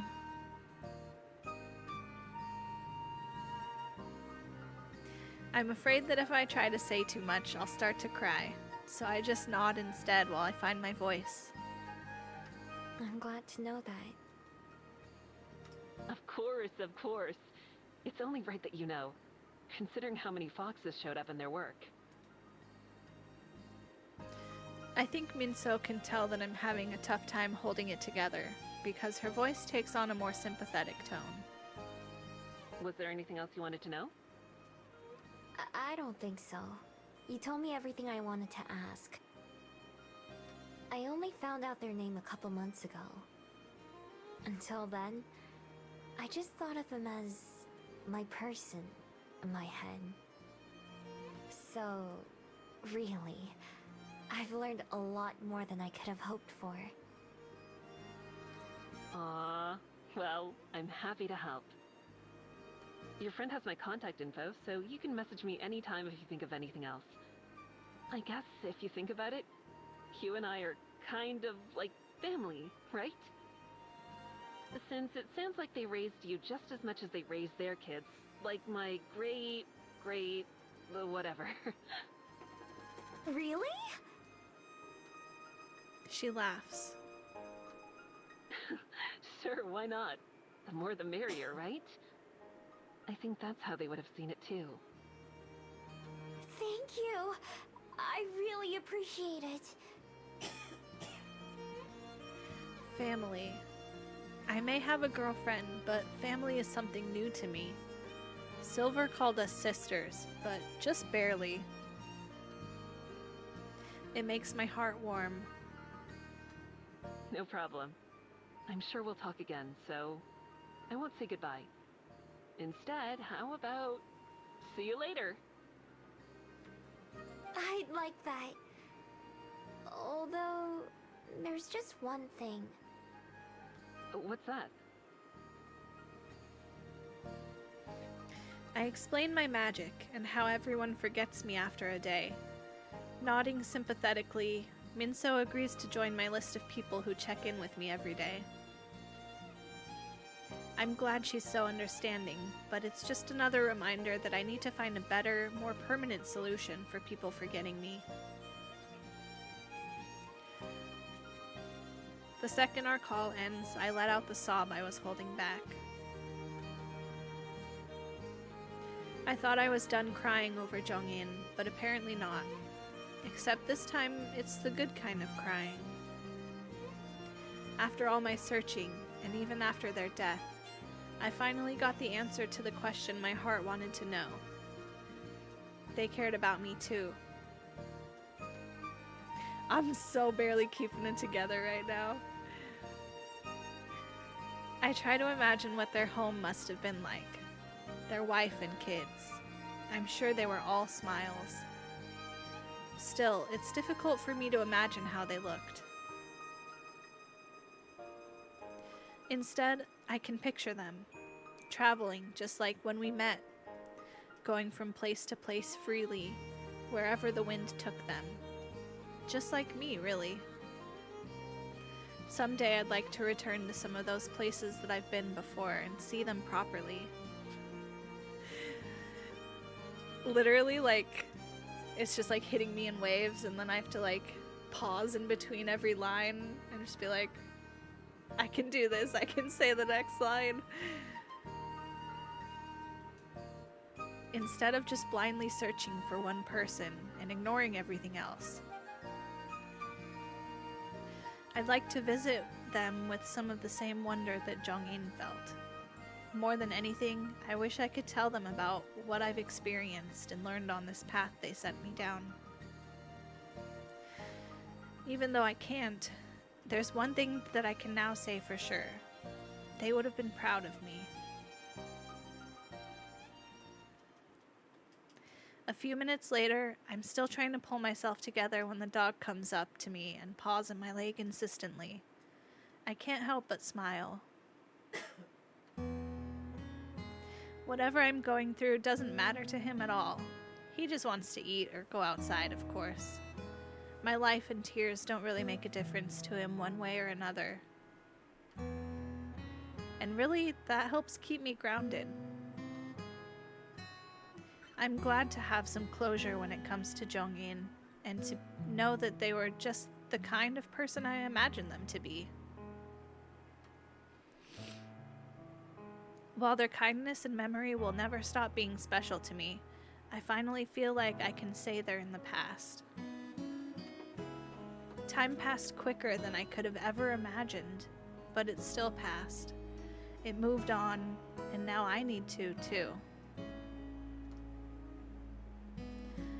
After wiping my eyes and blowing my nose, I stand up, and the dog spins in an excited circle as I reach for the door. He runs right for the kitchen, stopping right outside the cabinet where I stored his food. His nose quivers and he huffs like a pig as he waits for me to catch up. Didn't take you long to get used to this, did it? He barks at me, just a single short yap, but I can imagine him telling me to hurry up. Alright, give me a second. I grab a clean bowl from the cupboard and scoop him out some dinner. As the kibble clatters into the dish, he excitedly prances about, getting a snout into the bowl before it's even on the floor. His tail wags as he chows down, inhaling half his meal without even chewing. I reach toward him, but he growls at me with a mouthful of dog food. Chill, I'm not taking it. I'd pour my own bowl if I wanted some. I love to hear Miho say, chill. Besides, I don't think I could stand the taste anymore. Still, I keep my distance just so I don't spook him. Also confirmed, Miho has eaten dog food. The whole crowd was wondering. Finally, after he's done, he leaves the kitchen and heads right back up toward my room. He's gotten comfortable here much faster than I did. I wonder if it feels like home yet.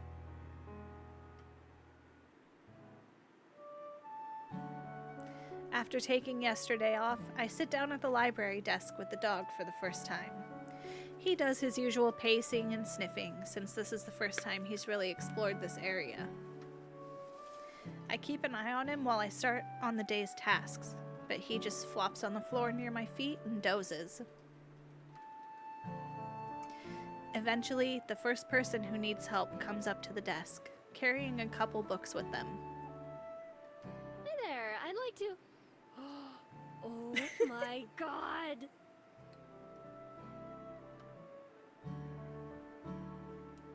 The sound of a new voice gets the puppy to stand up, and the lady across from me melts when she sees him. He's adorable. Can I pet him? Sure. Every library needs a pet. I'll say it. It's not really up to me. If he doesn't want to be pet, he'll just walk away. The next person to show up does more or less the same thing, and the person after them too. As the day gets later, the library gets busier. At least half the people who come in ask to pet the dog. I'm pretty sure some of the help requests I get are just excuses to come see him. He handles it all pretty well though, even leaving my side to go explore and visit with folks himself.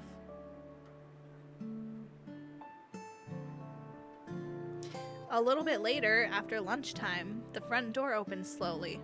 I look up from the form I'm working on to see one of the last people I expected. Is that Silver? Yeah. She's not wearing her like hood and mask thing. Yeah, that's why she looks so weird. Oh my gosh, your favorite bookstore as a kid had a dog, a couple cats, and a bunch of chickens roaming around? That's a busy store. That's fun. I love that. Silver! She isn't wearing her mask, so I get a clear view of her face as she narrows her eyes at the name, but approaches me all the same. Miho. I haven't seen Silver since Halloween, after she gave me back my scroll and disappeared into the night. More than once I've thought about going up to Mount Victoria to look for her, but haven't. It felt like I should give her some space after last time. She stops at the desk, standing across from me. Surrounded by books and other guests, plus being in the broad daylight, she looks a bit out of place. A short bark from next to me startles her, and she blinks in surprise as the dog runs around the desk to stand at her feet and yap at her directly. What the hell, bro? There was also a chinchilla in the floorboards in the horror aisle. In the floorboards? That is a horror. That's a horror book. Right What is this, Edgar Allan Poe? Some hamsters, some birds, and a fish tank in the bathroom. That's wild. The chinchilla in the floorboards.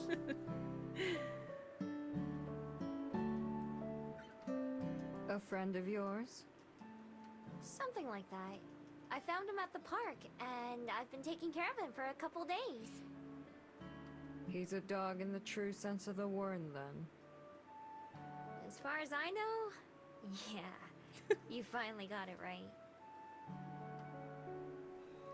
Her lips curl, but into a smile and not a sneer.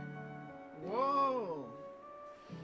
Although she doesn't try to pet him, she looks down at the dog with some amusement. He's stopped barking and instead sniffs her furiously, looking between her and me like he's trying to figure something He's like, out. Something's familiar. He seems happy. You can read his aura? No? I don't need to, though.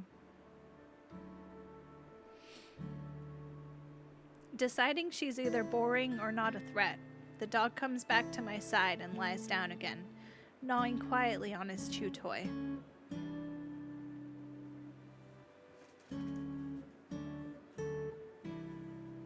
There's a little piece of What the plexiglass hell? and then a chinchilla Is enclosure. this a zoo? This Too? is wild.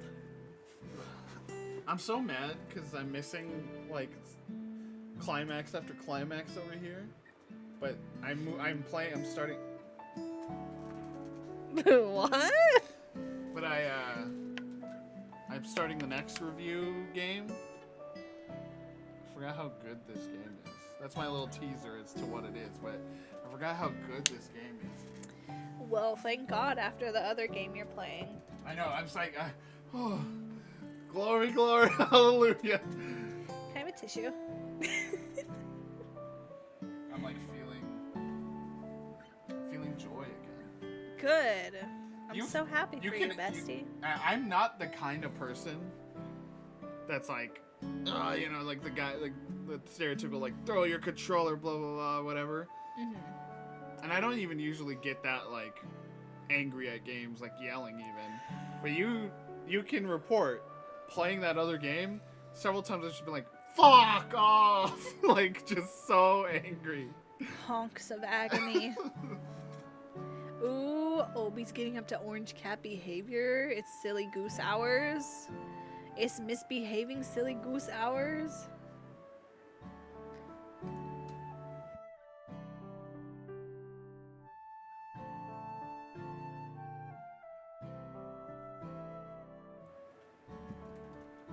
That was the other thing we forgot in our recap, was that Silver told us about her like power, her Gumiho power, and she can like read auras. And then so there was this like really cute reveal, like where she's been watching Miho for like, you know, weeks or months or whatever, and saw that she had like this glowing gold aura, which meant that she was like just really deeply, profoundly happy, and that her aura, I think the thing was like her aura was the same as Aspen's. Does that sound right? Is that what happened? Yeah. I need him to not. I have to go take Gummy Bear for another short walk. Pop over and give Mac some drugs. Okay. Get it, Mac? Get it, Mac. Enjoy. Yeah, it was really sweet.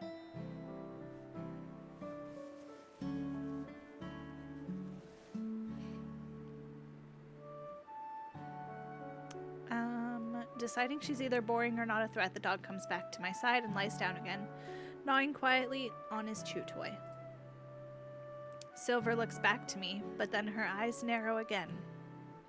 Your bead. Now what? Oh, yeah. I take off my necklace and hold it so she can see the cracks starting to appear. It started doing this a couple days ago. Keeping her distance, she inspects it warily. In the palm of my hand, where the bead itself sits, I can feel a faint pulse like a heartbeat, although it doesn't sync up with my own. So not much longer then. Right. It feels a little awkward to acknowledge, like I'm beating her in a race I didn't mean to participate in. But there's not any point in denying it either. I'm kinda scared of what's gonna happen next, to tell you the truth. Scared? Why? Change, I guess. Chunho, Sky Fox.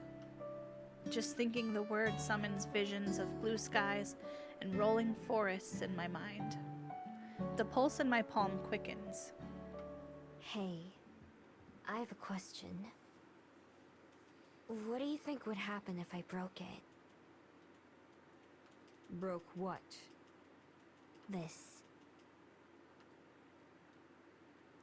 I hold my bead up closer, and she takes an instinctive half step backwards. If I just crushed it or got rid of it instead of swallowing it. If that's even possible. Alright, thanks for hanging out with us, Glory.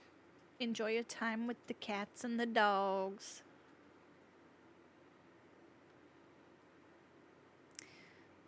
The spindly breaks that cover the bead make it look like it could fall apart at any second.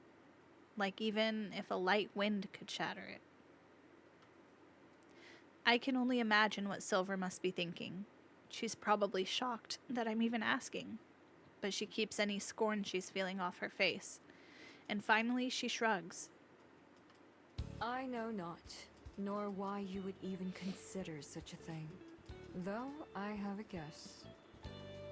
The magic within our fox being is as much a part of us as her breath and blood. Perhaps there is no life without it. Or perhaps we'd be no different than beasts. You mean you'd think I'd turn back into a fox? Maybe. Maybe not. I couldn't say. I've never heard of any of her sisters ever trying. A lump forms in my throat that I force back down. I never thought of that. It makes sense though, huh? Since it was the bead that made me what I am. She jabs a finger in my face, hand hovering over my necklace. Shut up.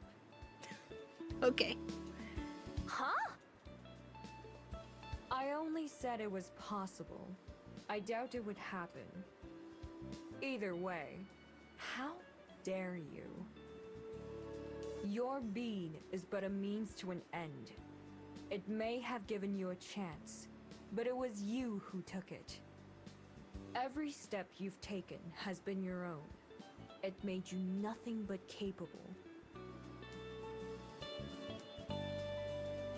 Is this a pep talk from Silver?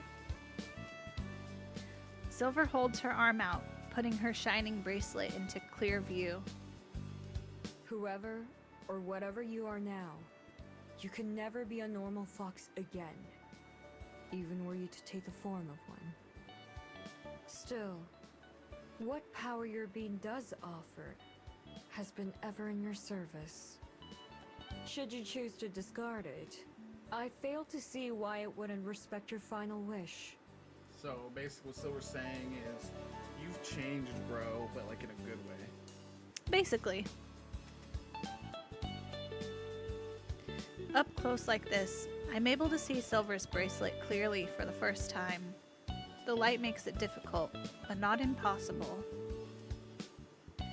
Although my bead is plain and round, nearly identical to the non-magical ones on my necklace, hers narrows at the middle and then widens again like an hourglass. A few colorful bands run across it, almost too narrow to see. There's a red one, a blue one, and even a silver one. When I squint, I can even see a faint spring green one as well. There are others, but I can't see what they are before Silver shoves her hand into her pockets, burying the light. I put my necklace back on. Thanks. I feel a lot better hearing you say that. I told you so. To think otherwise would be insulting. In Silver's language, that's just how you say you're welcome. Anyway, none of that is the reason I came here. I've come to keep my end of a promise. I'm leaving tomorrow. What? So soon?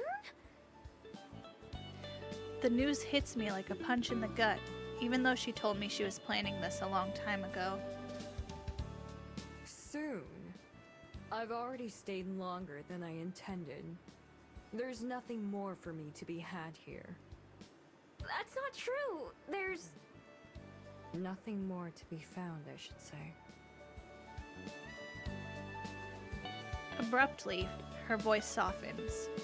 For maybe the first time ever, Silver's tone is gentle. Your path may end here for now, but mine goes ever on. Perhaps someday it will come to a similar end, but not today, nor tomorrow. Surely you understand. For as long as I've known her, I've hoped I could get through to Silver somehow. Help her see some of the things I was blind to myself. Especially now, as we're just starting to become friends. Or maybe now that we've been friends for a while. Either way, I wish she would stay. But also, just like how I've already vowed to let the dog go if he wants to leave, I know I can't keep her here. And just like with Aspen, as much as I might want to do more, all I can do is try to support her. The rest is up to Silver. Yeah. I understand. I'm coming to see you off, though.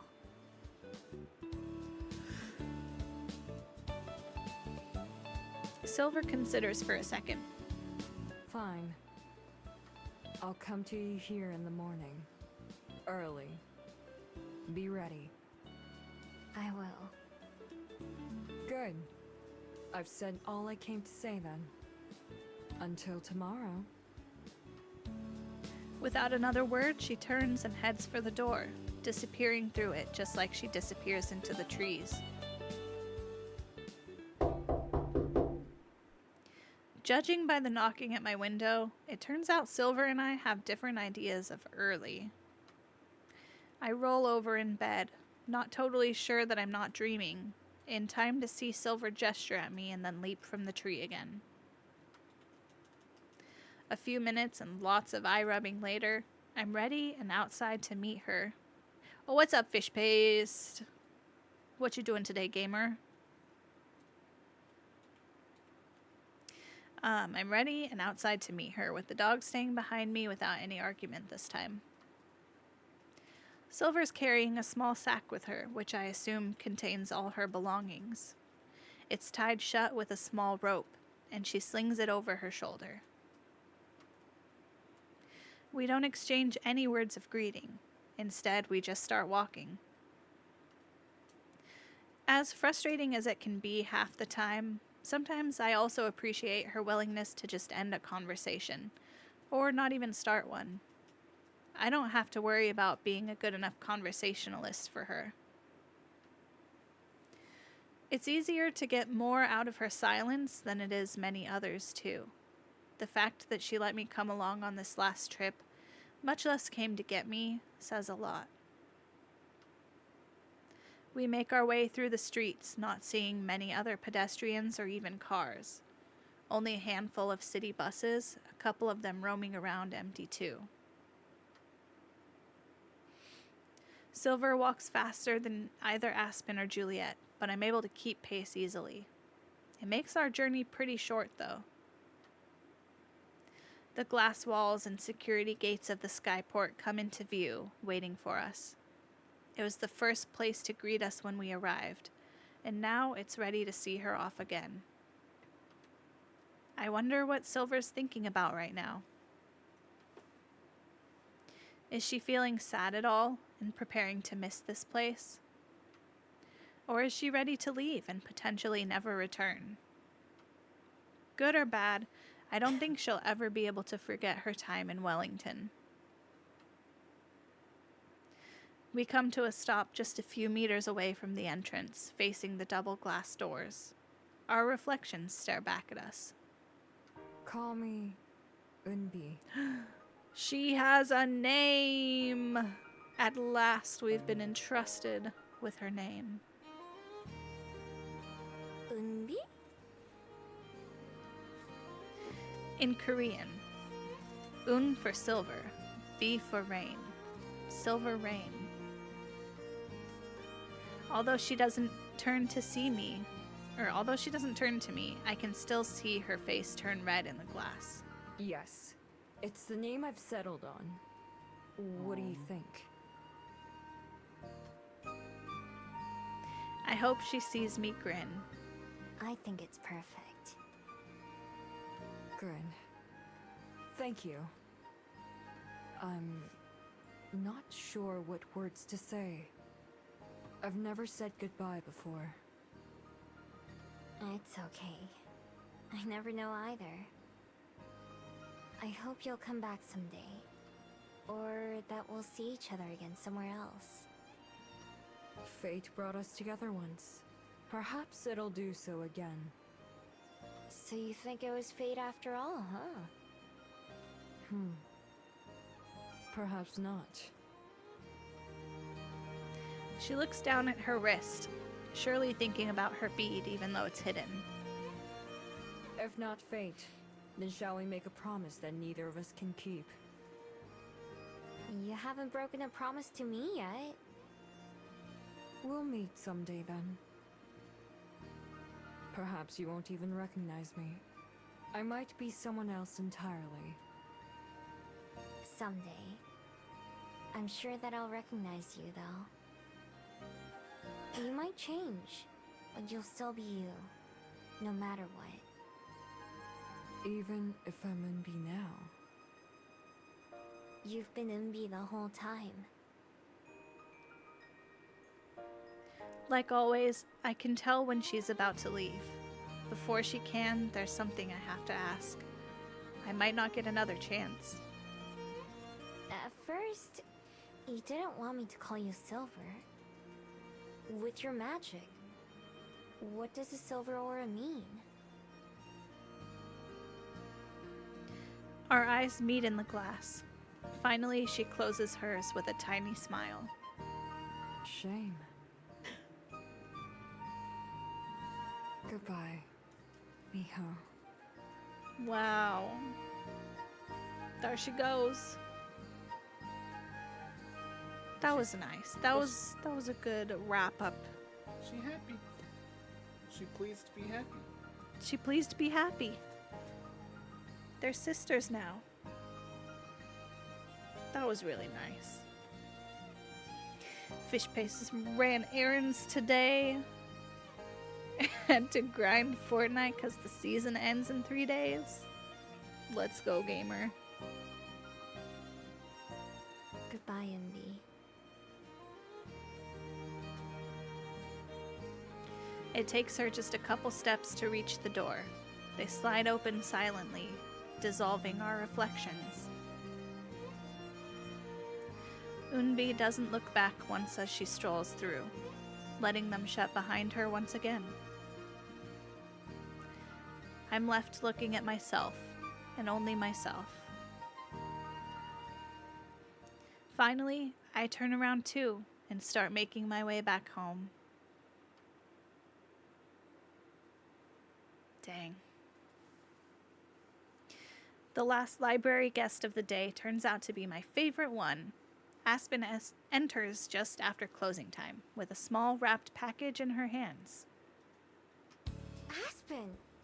I didn't know you were coming. I drop what I'm doing to go greet her at the door.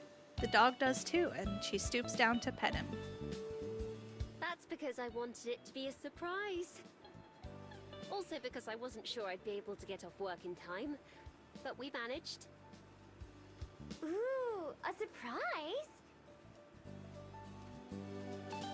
She shakes the box she's holding. Its contents rattle generically. Right. I have a present, but I'm afraid it's not for you. For Julia? Anyone else rattle generically? Me, every day. Aspen just smiles in response. She takes my hand and I let her lead me toward the kitchen. The dog follows behind us. Juliet's already there. Ah, Aspen. Good evening. Hello, hello. She sets the box on the table and then takes a seat with a sigh, just like she was showing up for breakfast. This is the first time I've been able to sit down in hours. Thank you for joining us. I'm sure you must be exhausted. It's fine. This is important after all. I'm totally confused by now. Wait, Juliet knew you were coming? I thought your present was for her. Nope. I just said it wasn't for you. Although you'll still need to open it because it's for him. She gestures at the puppy, who's on the ground, chewing his own foot. Aspen slides the box across the table toward me, and I lift it up. It isn't very heavy. Both Aspen and Juliet watch me eagerly. Here goes. I slice a hole in the wrapping paper and then rip it all away in one go. Beneath it is a box with brightly colored letters. I try to sound them out slowly. Deluxe printer ink cartridges. Aspen, who had been leaning forward in anticipation, deflates a little. Not quite. That was the only box I could find. Open it up too. I use one of my nails to cut the tape on the box and pop it open. Inside are a small collar and a leash. I lift them out gently. It might be a little big for him now, but I thought he'd grow into it soon. Without having him with me, I just had to guess what the right size was. I look from Aspen to Juliet to the dog, then back to Juliet. Does this mean... Indeed. They're gifts for the newest member of our household. Yay! He stays. Woo! Or woof woof! Yeah. I've searched and I can't find anyone looking for a lost dog like him. Nor has anyone reached out to me about it either. as he's already house-trained. He clearly lived in a house at one point. But it seems that was a long time ago. I don't believe he'll be going back. Thank you for the wee. For the weed? The wee. And besides, he seems happy to be here. He's already found himself a home with you. The dog himself gets up and comes to sniff the accessories in my hands. Wee wee woo woo. That is the vibe. Congrats on your new child, Miho and Aspen. While I'm sure I know the answer already, I feel I should ask all the same. Would you like to keep him? I look down at the animal beside me. If someone had tried to put a collar on me, if someone had tried to keep me, I would have done everything in my power to avoid it. Kicked, bitten, rammed, whatever. There's no way I'd have allowed someone to control me like that. But he's not me. Already the dog is looking healthier than when I first found him. He's filled out a bit, and his ribs don't poke out as much. He's been better behaved than I would have been too. Juliet even said he must have lived in a house before. I've seen that he doesn't always know how to take care of himself either. If I hadn't taken him from the park that day, it could have been a matter of time before he got hurt, like when he almost got hit by a car. I grew up in the wild, always looking after myself, but he needs a little help. When I look back up at my friends, their faces are slightly concerned. They probably expected me to answer yes right away. I want to keep him. But what if he doesn't want to stay? He's been comfy here so far, but what if that changes? Why not ask him? He doesn't know any words like Percy and Byron. I just talk to him anyway. Those two are very well spoken, I'll have you know. But that's not what I meant. Don't you remember back on... Her face goes a little red. that day I asked you out? You were telling me how animals don't have to communicate with words. Could you maybe ask him as a fox? What's he gonna say? What's your name, I brother? hadn't thought of that. Is that what the question is? No. Oh. He's not gonna tell them their name. What's your name, dude? She's trying to like come to terms with like whether he wants to stay or not, because she's like, if that were me, I never would have wanted someone to like keep me, you know. But then Aspen was like, remember that day that I asked you out, you said that animals don't always have to communicate with words. Like sometimes they can just sort of sense what they are thinking Why and didn't feeling. Silver say like, hey, your dog also has your aura, loves you, thanks. She just said he seems happy. I haven't transformed in a while. I haven't had any reason to. Aspen's right, though. Maybe there are things I can say that way. Setting the leash and collar on the table, I take a couple steps away from the dog and change forms. More than ever before, I can feel the magic coursing out of my bead and into my body like blood. The sensations of my limbs shortening, of my face changing and fur growing out, stand out more than usual. They aren't uncomfortable, but I'm used to barely noticing it at all. When my transformation is complete, the dog begins to growl, his hackles raised and tail stiff, and he backs away slowly. He's clearly afraid, but the nuances of what he's trying to say are hard for me to pick up because I'm so out of practice.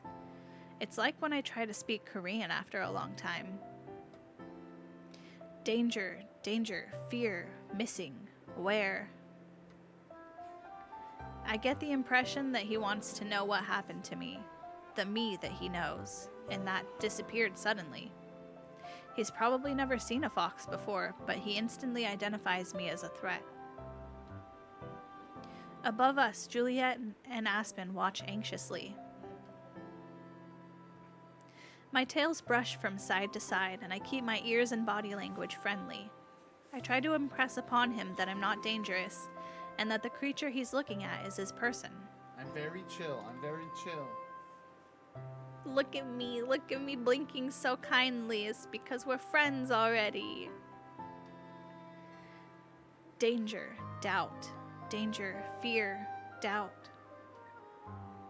Instead of growling or barking or any of the other sounds I'd make to talk to other foxes, it's more like I have to will my thoughts across to him. I try to convey that he can trust me, that he knows me still. The growls soften, but he keeps his distance and fur raised as he sniffs the air. Doubt, doubt, trust, doubt, danger? Just a couple inches away, I stop and lay down on the ground, showing that I trust him in return and know that he's not a threat to me. Doubt? Doubt? Trust? Trust? Trust? Finally, he approaches me, and his nose goes still. We look into each other's eyes, and then he gives me a gentle kiss on the snout. Well, trust. Nice. Beautiful. I nuzzle against him, showing him that his faith was well placed. As I do, I try to convey other feelings to him in the same way as him. Home, I tell him. Stay? I ask. Home. Stay. Safe. I imagine him settling down here like I have, until everything is familiar. Going to sleep well fed and safe, and waking up rested. Maybe he had that before. If so, I don't know how anyone could have just abandoned him and left him to fend for himself. I don't know how they could be so cruel. If there's one thing I can promise, it's that I'd never let that happen. Even if I couldn't take care of him myself anymore, I wouldn't just abandon him. I wouldn't just leave him alone. His tail thwacks against the wall as he wags it. Now that he's figured out who I am, it doesn't seem like he has to think about it too hard. Home, home, home, home, home. I transform back into my other form. This time, he doesn't seem bothered at all. Picking the leash and collar back up, I finally smile at Aspen and Juliet. He's gonna stay. Aspen helps me put the collar onto the dog, and then we head out into the backyard with him. I'm glad it fits all right. He doesn't seem to mind too much either. Look at the handsome boy in his handsome yellow collar. Yeah, that was pretty easy. Maybe he's used to it. Or maybe he knew you were doing something good for him. Aspen and I sit down on the steps while the dog runs around. He finds a ball that he left out here earlier and brings it over to me to throw. I toss it, but not too far, and he hurries off to get it. Have you thought about what you're going to name him? No, not really. I guess he needs one though, huh? It's better than just calling him the dog all the time. Right. Well, if I was gonna be consistent, then I should probably call him Og or Uppy. Uppy. Aspen laughs. Perfect. I know who to ask if I'm ever struggling to name a character someday. Oh yeah, that reminds me. Before she left today, Silver told me she'd picked a name for herself too. She chose Umbi. It means silver rain in Korean. That's gorgeous. I like that she kept silver as part of it. I suppose that means you helped name her too. You're right. I wonder if she thought about it that way. I'll bet she'd change it on the spot if I ever asked her. I wish you could have talked to her more. I wish I could have too. I'd have liked to know her better as well. For her story? That's part of it. But it's not the only reason. From what you've told me about her, she seems like a good person deep down, who hasn't had the opportunity to express that much. She seems like someone who could have come to be an important part of our lives. Not to say that she isn't already important to you. Like him. Not too far away, the dog rolls around in the grass, kicking his feet in the air. You good, gamer? Nothing happened. All right. I'm chill. That was a good, like, it wasn't like the other kind. This was like, almost. My dog. Yes, exactly. You said it yourself about Unbi. The two of you are like family. And now, this fellow is part of the family too. Every day our family is growing. I pat my leg and the dog instantly sits up to walk over to us, greeting each of us with a lick on the hand. I think about what Juliet said a few minutes ago, when she was telling me he could stay. Suddenly, it comes to me. Happy. Hmm? His name is Happy. Happy! Happy looks up at me, his tongue lolling out the side of his face in a smile. Aspen giggles. Do you like that name? I ask him the question, knowing that I won't get an answer. Still, it just feels polite to ask. Even though I choose to do it as a human, not a fox. I'm sure he does. A saying that I appreciate is that names are a gift that someone gives you. And if it doesn't fit, you can exchange it for one that does. In this case, I think it suits him perfectly. Watching the dog close his eyes in comfort as he keeps getting attention, I'm glad that Aspen agrees. Now that you mention it, I've done a lot of name exchanging too. You only started going by Miho here in Welly, right? Yeah. I'm surprised you remember that. She taps her forehead. I'm good at remembering important things, and Miho things are important. I lean against her, resting my head on Aspen's shoulder. I think I like being Miho. All the good things in my life started happening after I picked that name. I like you being Miho too. The two of us sit for a while more, playing with Happy until he gets too tired to keep chasing the ball. Taking that as a sign that we should call it a night, all three of us head inside together. And here you are. With a flourish, Aspen slides 2 plates onto the table between Juliet and me. There's fresh cut fruit, some warm potatoes, and a sandwich made with bacon and cheese. I hardly ever have meat anymore, so it's a rare treat. Whoa! This looks really good! I'm glad I haven't lost my touch. I don't do this kind of table service very often, you know. I know! We must be your favorite customers or something. Maybe, but don't tell the rest of them. Today is Aspen's last day at this Bell House, so she invited Juliet and I to breakfast for a change of pace. Happy came along too, of course, and his leash is tied tightly to my chair. Juliet shifts her parasol a little bit to match the rising sun. She sips her tea and smiles warmly. There's a reason this is our favorite cafe to visit. Soon to be second favorite, I hope. Aspen leans against the railing, looking up at the sky.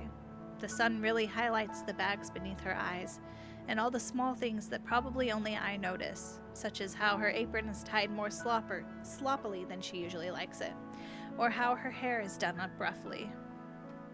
Still, even this close to the finish line, she looks a lot better than she did when she was working on her book. Happier and more content, instead of looking like she's gonna fall over at any moment. There's no one who deserves it more. She catches me looking at her and pretends to glare. Your sandwich is getting cold, Miho. I worked hard on that, you know. Sorry. I lift it up and take a big bite. Just like the strawberry croissants, it's messy but delicious. Don't they make anything to eat here that doesn't need to come with a stack of napkins? I still managed to finish it in a hurry. That was so good. I didn't even know you had them on the menu. Or I'd have ordered one before. It's not on the menu. It's just something I put together myself. I had to mark out a lot of different items to make it. But if you think so highly of it, then maybe I'll think about adding it to my store. You should. I'll eat one every day. Every day is an awfully long time. It was that good. I saved a little bite for Happy, who's currently protecting us from everyone who passes by. He doesn't bark or growl, but he keeps pace with them, walking as far as his leash will let him before going back to the start. He never tries to go too far, though. Happy! He tilts his head and then comes running, and I hold out the treat on the palm of my hand. Being as careful not to bite me as he can, he pulls it away with his tongue and munches, well, happily. Perhaps you Classic should consider Happy. a Classic dog-sized Happy. version on the menu too. Yeah. Make it a cafe for dogs. That would be the most adorable thing my team ever hated me for. I should make sure to keep some dog biscuits, though. I'll have to write that down. From one of the pockets on her apron, Aspen retrieves something I haven't seen in a while, a small notebook and a pen. She starts to write something down and then freezes. Oh, Juliet, I just remembered. Setting the book on the table, Aspen hurries into the cafe. Juliet and I both watch her go. Even Juliet seems a little surprised. But 10 seconds later, the door flies open again and Aspen is back, carrying a different piece of paper. Regina approved my idea to put a reading corner in the new store. Nice. I was wondering if you would let me borrow a few books to stock it. Maybe it could even be an extension of the library. She holds up the paper, showing us a sketch of what it'll look like. Several wooden shelves line one wall, and on the other side is a tall bookshelf that separates the reading spot from the counter and kitchen. It hasn't been set up yet, but they'll be installing it tomorrow. So on opening day, all that will be left to do is fill the shelves. Juliet claps with delight. I love that idea. It would be my pleasure to share our collections. Aspen beams, and I can't help but smile too, for both of them. I know that in a sense, this is another dream come true for Aspen. Why don't you come by tomorrow and pick out a few, and we can bring them to you at the opening? That sounds great. I already have a list somewhere. I started daydreaming a little bit when I first came up with the idea. I sit back and listen to the two of them chat about books for a while. It's nostalgic. All the names and titles go over my head, as unknown to me as they were months ago. This time, though, I don't mind. I don't feel left out. I wait for their conversation to reach a lull before clearing my throat.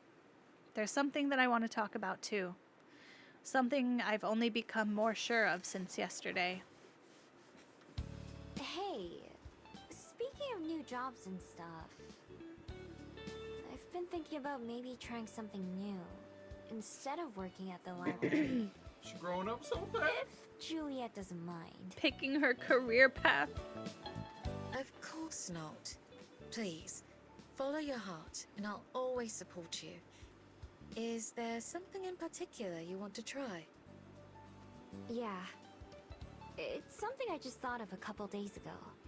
That felt right as soon as I did.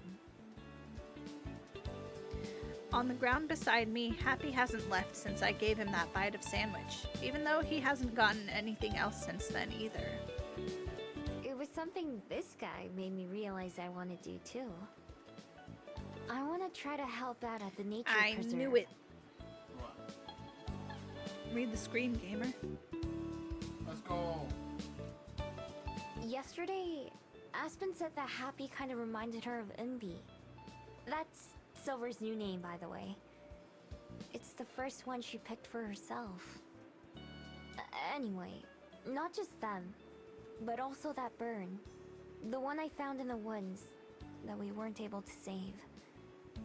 I think about it a lot. I want to try helping others like that. Other birds and dogs and whatever they have there. Like how someone helped me before, too.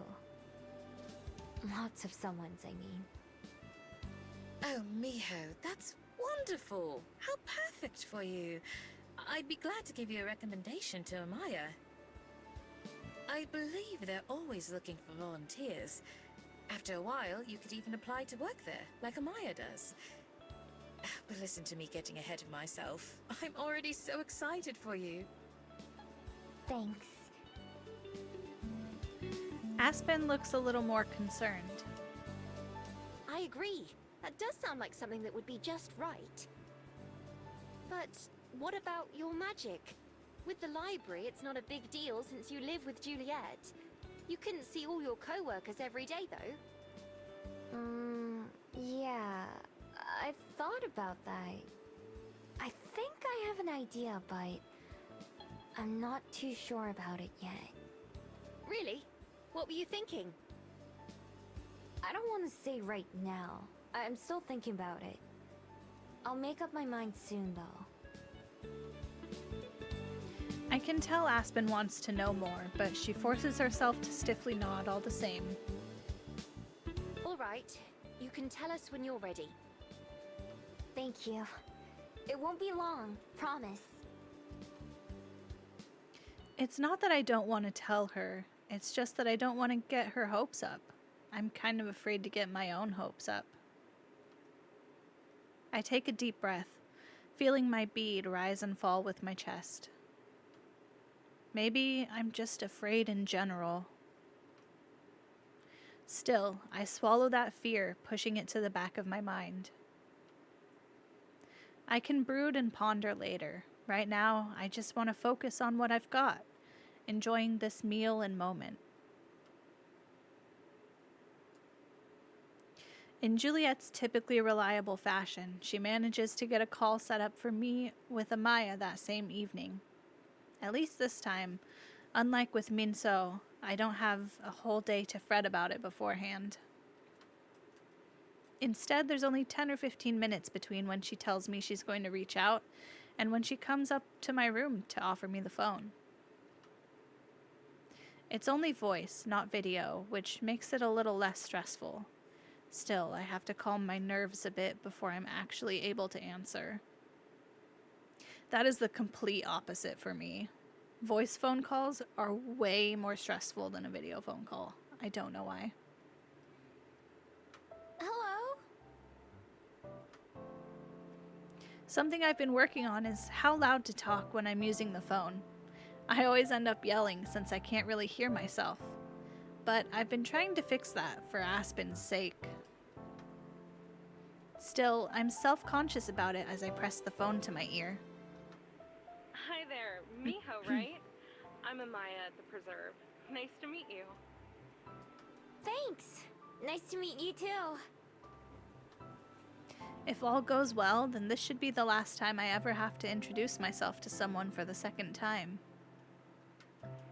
Juliet tells me you're interested in helping out around here and that you have a pretty extensive history with animals. Is that right? Yeah, you could say that. Awesome. I'll be honest, we could really use a hand right now. Or two, or four if you got 'em. As far as I'm concerned, a friend of Juliet's is a friend of mine. There's still a few questions I gotta ask you, though, both as a formality and just to get to know you better. No pressure. These aren't the kinds of questions you have to study for. Is that okay? Yep. Has saying no pressure ever actually made someone feel less pressure? Great. First up, why do you want to help out here? Be as big or as specific as you want.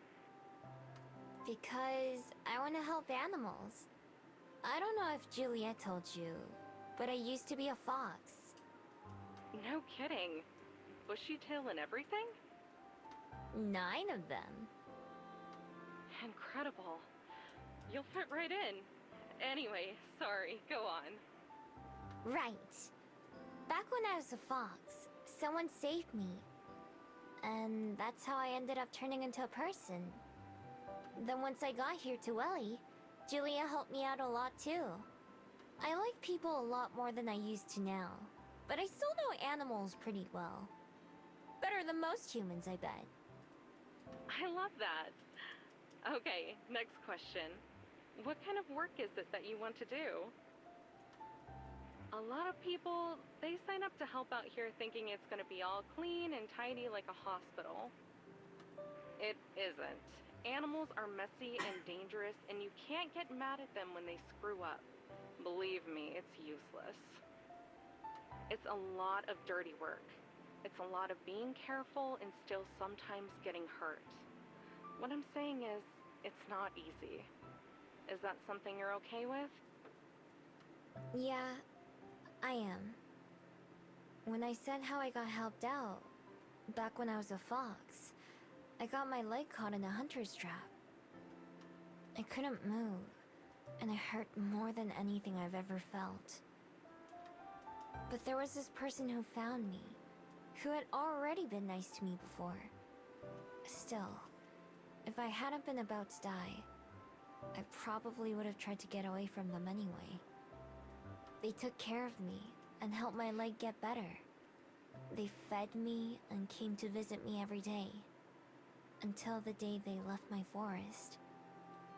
So, I know what it's like to be that way, scared and hurt, and not sure who you can trust. God damn. I'm so sorry. Us humans can be terrible, can't we? Sometimes, but that's only some humans, not all of them. That's something it took me a long time to learn. There are good humans, though, like you and my girlfriend Aspen. Oh, you're dating Aspen? I've heard Juliet talk about her for years. Yeah, we're dating. It makes my heart feel warm to say that. Well, as far as I'm concerned, you've already got the job, but here we go. Last question, all right? This has actually been a lot easier than I expected. I don't even have to try hard to think of the answers like I normally do. Instead, I feel confident in what I'm saying in a way that I don't know if I ever have before. Okay, here it is. Miho, do you believe in fate? What? I asked her that last time. You remember that? So that was you. That was gonna be my secret final question. I remembered having that conversation with someone, but for the life of me, I couldn't think of who. I thought someone must have tampered with my mind with magic or something. And to tell you the truth, I still can't picture what you look like. Oh, you're exactly right, actually. I have this, I guess you could call it power. Where everyone I meet forgets about me in a day if I don't see them again. That's what happened to you. She's quiet for a moment, probably thinking about what to say. In that silence, I make up my mind. But I think I've figured out a way to get rid of it. I'm going to try it tomorrow. So hopefully it won't be a problem. If you can remember me after this time tomorrow, then that'll mean that worked. Still, there's silence. Did the call disconnect? Finally, she clears her throat. All right then, Miho. Her voice sounds rough, like she suddenly caught a cold. My hair stands on end. Wait, is she crying? I hope I'll give you a call tomorrow then. But first, you have to answer my other question. It's not the usual third question we ask, but I figure I don't need to ask about a time you met an animal in need. Oh, right. Once again, this question is easy to answer, but it's for a different reason. I don't know. But I don't think I care. Because either way, I'm still living my life. If there's magic or something else, then that's not really up to me, right? So, I like what you said last time. Either way, I just want to be... Fulfilled? Yeah, like Aspen and Juliet. Well, if there's one thing we can offer you here, it's that. Also a small salary. It's not gonna make you a millionaire or anything, but it should more than cover the bus fare or beer money, whichever you need more. Really? I thought it was all volunteer stuff. We usually start them off that way. Helps figure out which ones are serious about it and which ones are just looking for a summer job because mom said so. But I get the feeling you're gonna be a long hauler. And what about you? Now I have to pause to think about it. Working at the library is the longest I've ever stuck with something, and that's only been a few months. What Amaya's talking about is a lot longer than that. After spending most of my life not thinking beyond the next 24 hours, and spending my time here taking my daily life for granted, I haven't had to think long-term too much. Other than making sure Aspen, Happy, and Juliet are part of it, the future hasn't been that important to me.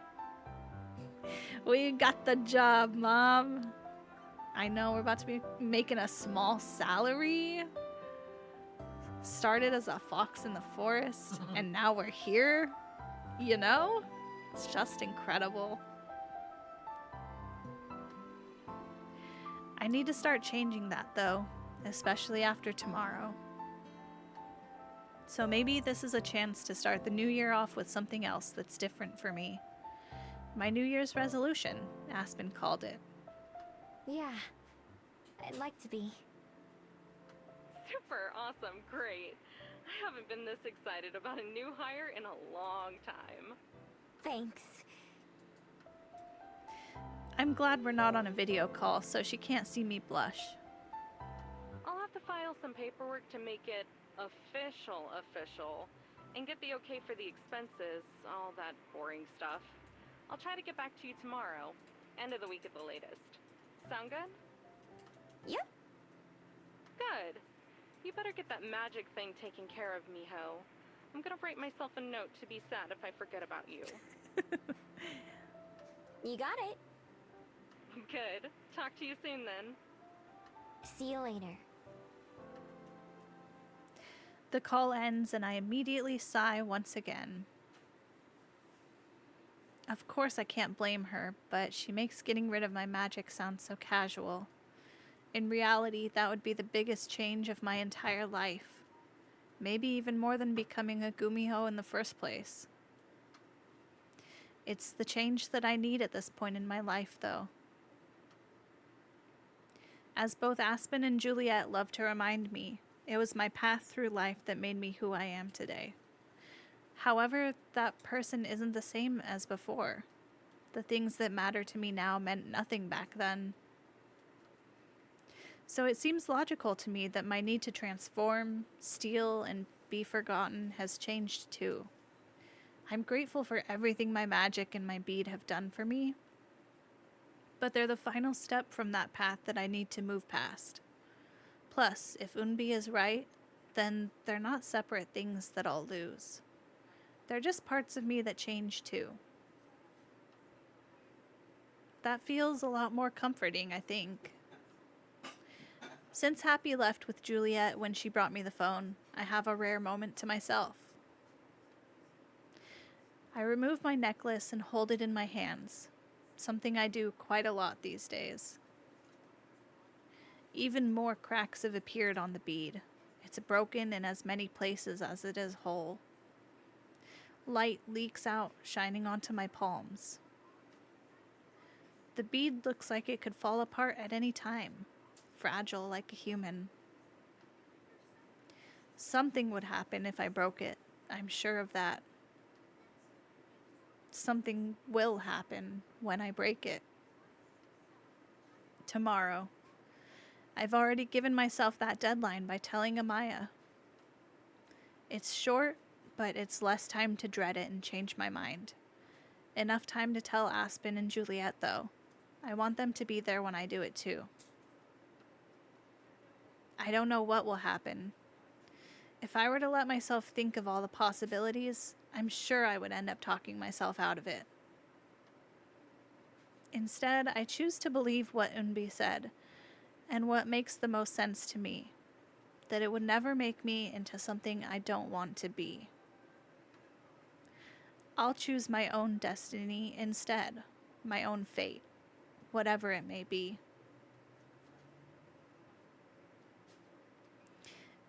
After months of practicing, the day of the play finally arrives. Our performance starts in the evening, but I have to be there a couple hours early. Aspen promised that she'll be in the audience to support both me and Lena. Juliet will be taking care of Happy, so she won't be able to make it. Even though I explained again and again that I'll just be standing there when I'm on stage, they're just as excited as they were when I first announced I'd be participating. I am glad that they'll be here, though. The last hour or so before showtime is a busy one, with lots of the cast running around, doing last-minute preparations or run-throughs. Oh, goodbye, Ben. Enjoy your tableau tops. I'll consider forgiving you. I just try to stay out of the way and help out if asked. We made the change from practicing in the park to practicing on a real stage pretty easily, and by now the whole production is pretty smooth. I make the mistake of peeking out from the curtain before it begins and see that almost all the chairs in the audience are filled. I even manage to spot my people, although they don't notice me. I head to a corner backstage, doing my best to stay out of everyone's way. Cyrus has been walking around, checking in with each cast and crew member in turn. Yeah, bro. There's pride flags all over this town. He still hasn't gotten to me when Lena hurries over. Miho! Ready to go? Nervous? So far, so good. What about you? Shouldn't you be in your costume? This is the street where the Bell House was, huh? It's like on this main like downtown strip or whatever. The pride flags were literally paving the way for Miho to meet Aspen. That's so beautiful. I'm gonna go get changed soon. I was just, talking with my parents. Are they here in the audience? Yep, front row. I think they were more excited for me to be in this play than I was. I know exactly what you mean. I'm glad I did it, though. Yeah, me too. They said they're glad I found something I like. Although I know they still wish it was ballet. I guess me being up on stage is still good enough for them. You're okay with that? Yeah, I think I am. I mean, it was my decision. I probably won't be in any other plays anytime soon, though. That's too bad. You're really good at it. I know, but I want to keep trying new things. Maybe someday I'll go back to ballet or something, but only if I decide that I want to, not someone else. Cyrus wraps up a conversation with a nearby cast member and then joins us in our corner. Hey, you two. All set for your big debut, Miho? I think I've got all my lines down. Good. How about you, Lena? Ready, boss! Cool. Thanks for making this possible, both of you. No, it's no big deal. Right, Miho? Right. For me, that's pretty true, but for Lena, We should probably go get changed, but first, scratching his neck, Cyrus looks away for a moment. Hey, Lena. Let's Are go! you, busy after this? At last. Months in the making, like a year in the making. These nerds. After the play? No? Why? Do you wanna get dinner or something? Imagine she's just like, no. Lena blinks a few times in rapid succession. Yes! Let's do that! Okay! Oh I'm my gonna god, get girl. ready now. Face red, Lena runs off, both Cyrus and I staring after her. The dressing room's the other way. A moment later, Lena zooms past us going in the opposite direction. Oops, it's this way. She disappears into another room. That wasn't weird, was it? From me, I mean. Nah, I think weird is like her normal anyway. I think she's pretty glad you asked her. I kind of had a feeling after she gave me that painting a while ago. Part of the reason I wanted her to be in this play was so we could hang out more. But it's been kind of tough. Don't worry. I think it'll all work out fine. Cyrus nods. Well, I'm gonna go get dressed too. See you on stage. See you! Cyrus leaves and I spend the last couple minutes alone. It's taken a while to get here, but it seems like everything's turned out all right. Lena's all over the place and hard to follow sometimes, and Cyrus is like her opposite. They're both nice people though, and I hope that them getting dinner later is just the start of something between them. I think they'd be good for each other. Eventually, it's time for me to go get ready as well. In the dressing room, I pull on my stiff tree costume and take my place backstage. From the other side of the curtain, I can hear the low rumble of the crowd talking. As the lights dim, the chatter does too. Looking around, I see Lena all dressed up and ready to go. She gives me a big thumbs up. At the front, Cyrus faces everyone with a small smile. Showtime. We all get into position and the curtain rises. The music begins and Lena soon takes her place on center stage. Watching her perform is like watching a whole other person. There's a certain grace to her movements and the way she talks. I admire her ability to just go out and perform when she has to, even when I know she must be all worked up emotionally. Cyrus is the same way when he's acting. He has to talk louder to project his voice, but he doesn't seem uncomfortable doing it. The way he walks and talks is elegant like Lena. The audience laughs and gasps in all the right places, and I even hear a few sniffles during some of the sad parts. When it's finally time for me to go out, I'm surprised by just how many faces there are in the crowd. I can't let myself get distracted though. I need to do my best too. My part's pretty easy, and I pull it off without a hitch. As I leave the stage for the last time, Lena mouths "nice job" to me. I smile in return.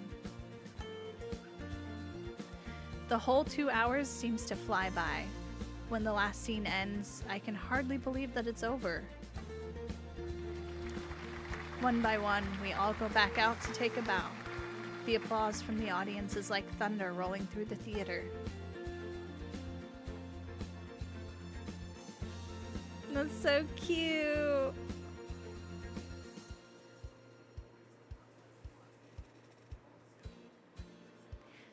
Who is on the right? Is that your tree outfit? I don't think so. I don't know who that is supposed to be. The last ones to return are the 3 main characters, including Lena and Cyrus. As they take their place, the applause somehow gets louder, with everyone rising out of their seats to clap. Yeah, it's just someone we haven't seen before. Confetti falls from the rafters as they look around, basking in the celebration. Lena's smile is huge, while Cyrus seems a little stunned by the reaction. The 3 of them link hands to take a bow, and then the rest of us join them one last time for a final bow all together. Throughout it, Lena and Cyrus never let go of each other. When everything is over and everyone goes backstage to clean up and congratulate each other, I say goodbye to pretty much everyone except for those 2. I look around to try to find them, but can't. Finally, the sound of a door opening catches my ear. I peek around the corner of a hallway to see Lena and Cyrus standing at a door to the outside, about to step out together. I'd say they've earned the right to leave early and skip out on the cleaning. As the door shuts behind them, I smile to myself. I think they're gonna be just fine.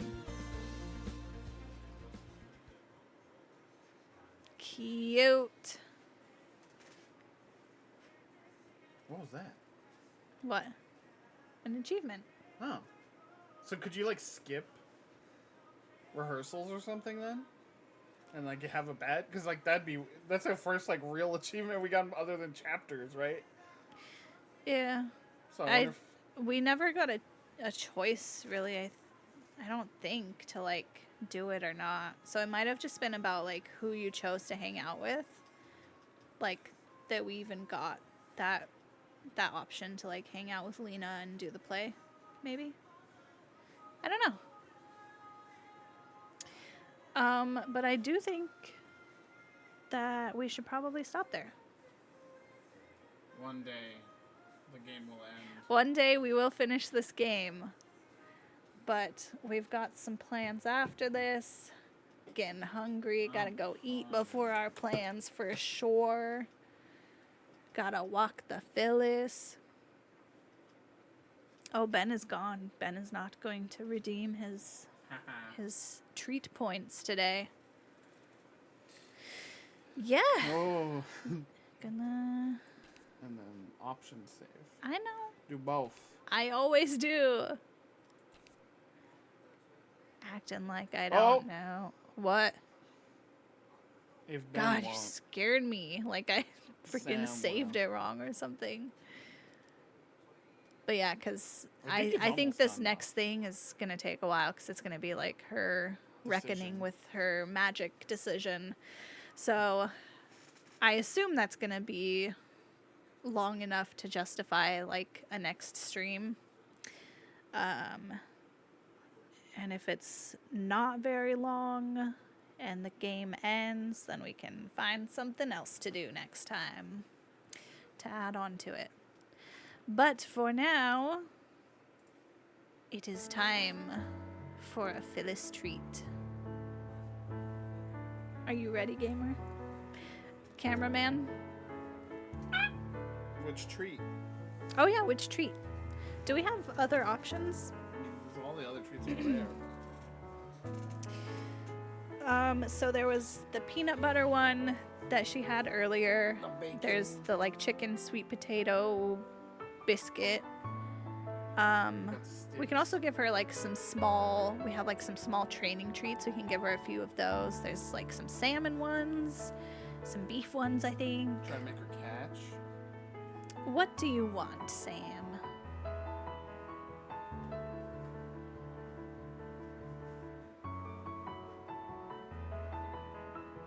What'd you all think of today's session? Low key. Does she have a favorite?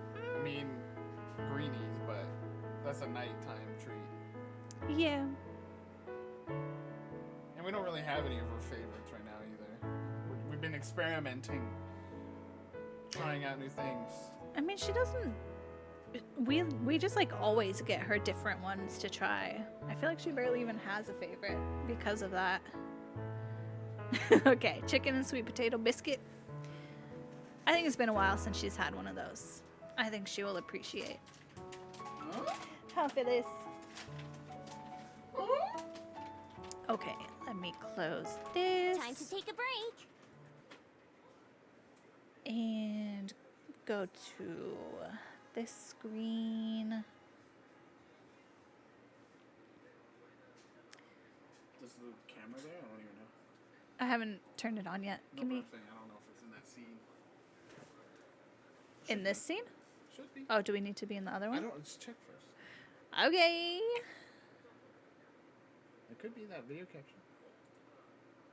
What is that? I don't know. What was that?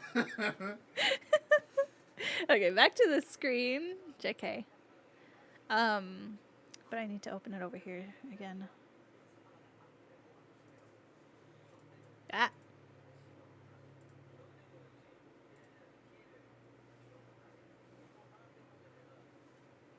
All right. Don't get my feet in the shot, bro. It's not over there. Don't get my feet in the You shot. didn't turn it on yet. Oh, yeah. Don't look at my feet. Okay, hold on. I'm going to turn the music on. What struggle? What struggle did I miss? I don't know. I'm always struggling, so The streaming struggle? I couldn't even tell you, man. Okay. Is the music on? It's just really quiet. You picked the lowest of lo-fi, dude. You also have it turned down in the thing and turned down here, like. Well, I don't want it to be too loud. I'm trying to protect my friends. Okay. Here we go. Here we go. Here we go. You didn't turn it on. Why didn't it turn on? All right, big yawn. Wow, CP girl, you want a biscuit? Oh, she coming to get it. She's not gonna wait around for you. Leave it. Leave it. Wow, she's so shiny. Okay. She's so beautiful Okay. and shiny. Go What ahead. the heck? Go ahead. Okay, Phyllis. Go ahead. Yes, come on. Go ahead. You're so goofy. Yeah, let's go, gamer. Wow, what a superstar. She's so independent.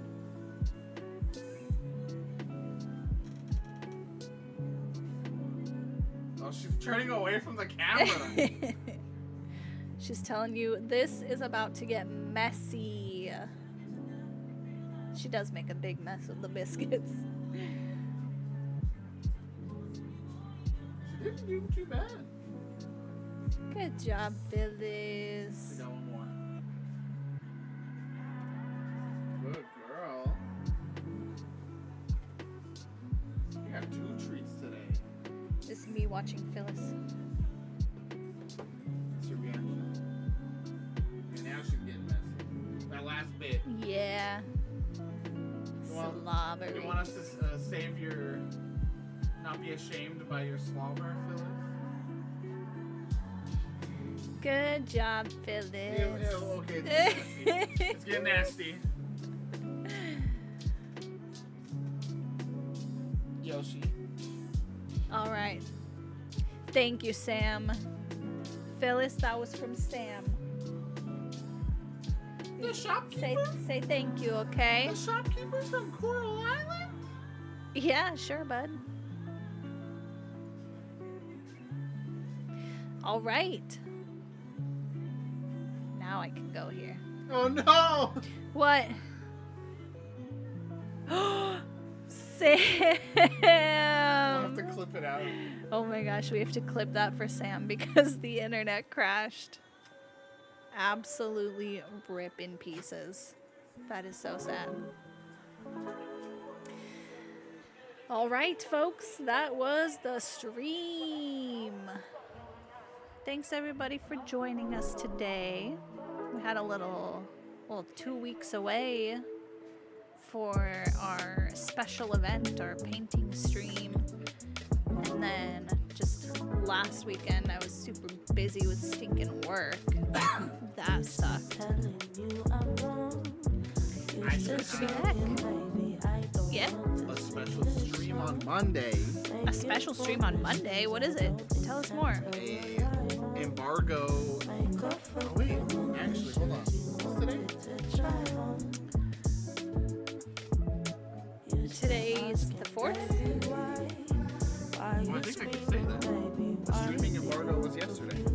I will be playing What? a little bit of Dead Cells Castlevania Return to Castlevania DLC. That's what I've been playing off screen this whole time. I didn't realize the embargo to talk about it was up. I've been playing it off screen this whole time, and I couldn't find how to get into, like, you have to find the character, like, it's a roguelike, right? So you have to find the character in that first section of the map to, like, progress to the Castlevania content, and I couldn't find him this whole time until just now, just before you went, you finished. So I've been hopping through that a little bit, and gamers, I forgot how good Dead Cells is. I bought it in early access, and I don't think I ever played it after it came out. Oh my gosh. I mean, it's not like a surprise. Dead Cells is a highly celebrated game, but oh my god. And then, yeah, the Castlevania stuff so far. Sabah. Let's go. So I'll play a little bit of that a little Monday. A little Monday tree. We love it. Monday treat. Hopefully that'll come with a review in progress. There's no way I'm gonna have enough time to get something together for like a full review, but I'm gonna have some kind of impressions by Monday, hopefully. So it'll be a little double day there, stream and article.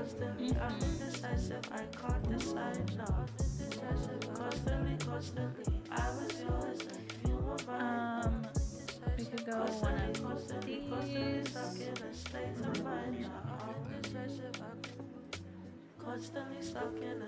For the log. Had it for the log. Okay, we got some Mario Party.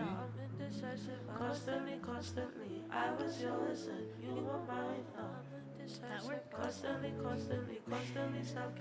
Alright, so that's one option. I think we're gonna have 2 Stardews, I think, here. Yeah, we have 2 Stardew options.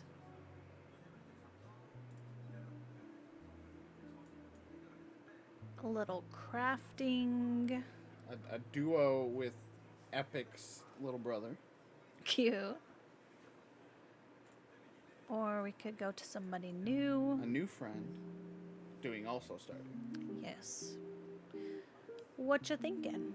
I don't know. Look at what do we got going right? Like how many people do we have right now? What do you mean? Like watching Us? Yeah. We have one viewer. So maybe we just don't.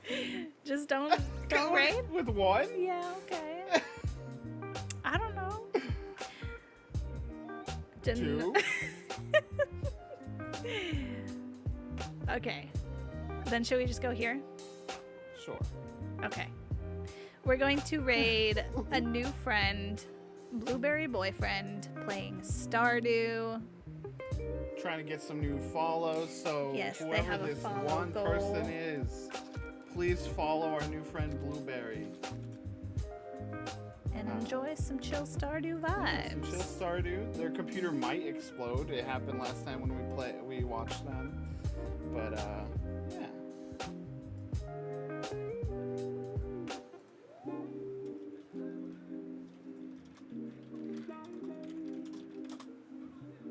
All right. Use the other one. The little upside down dog. Or just do that one. The what?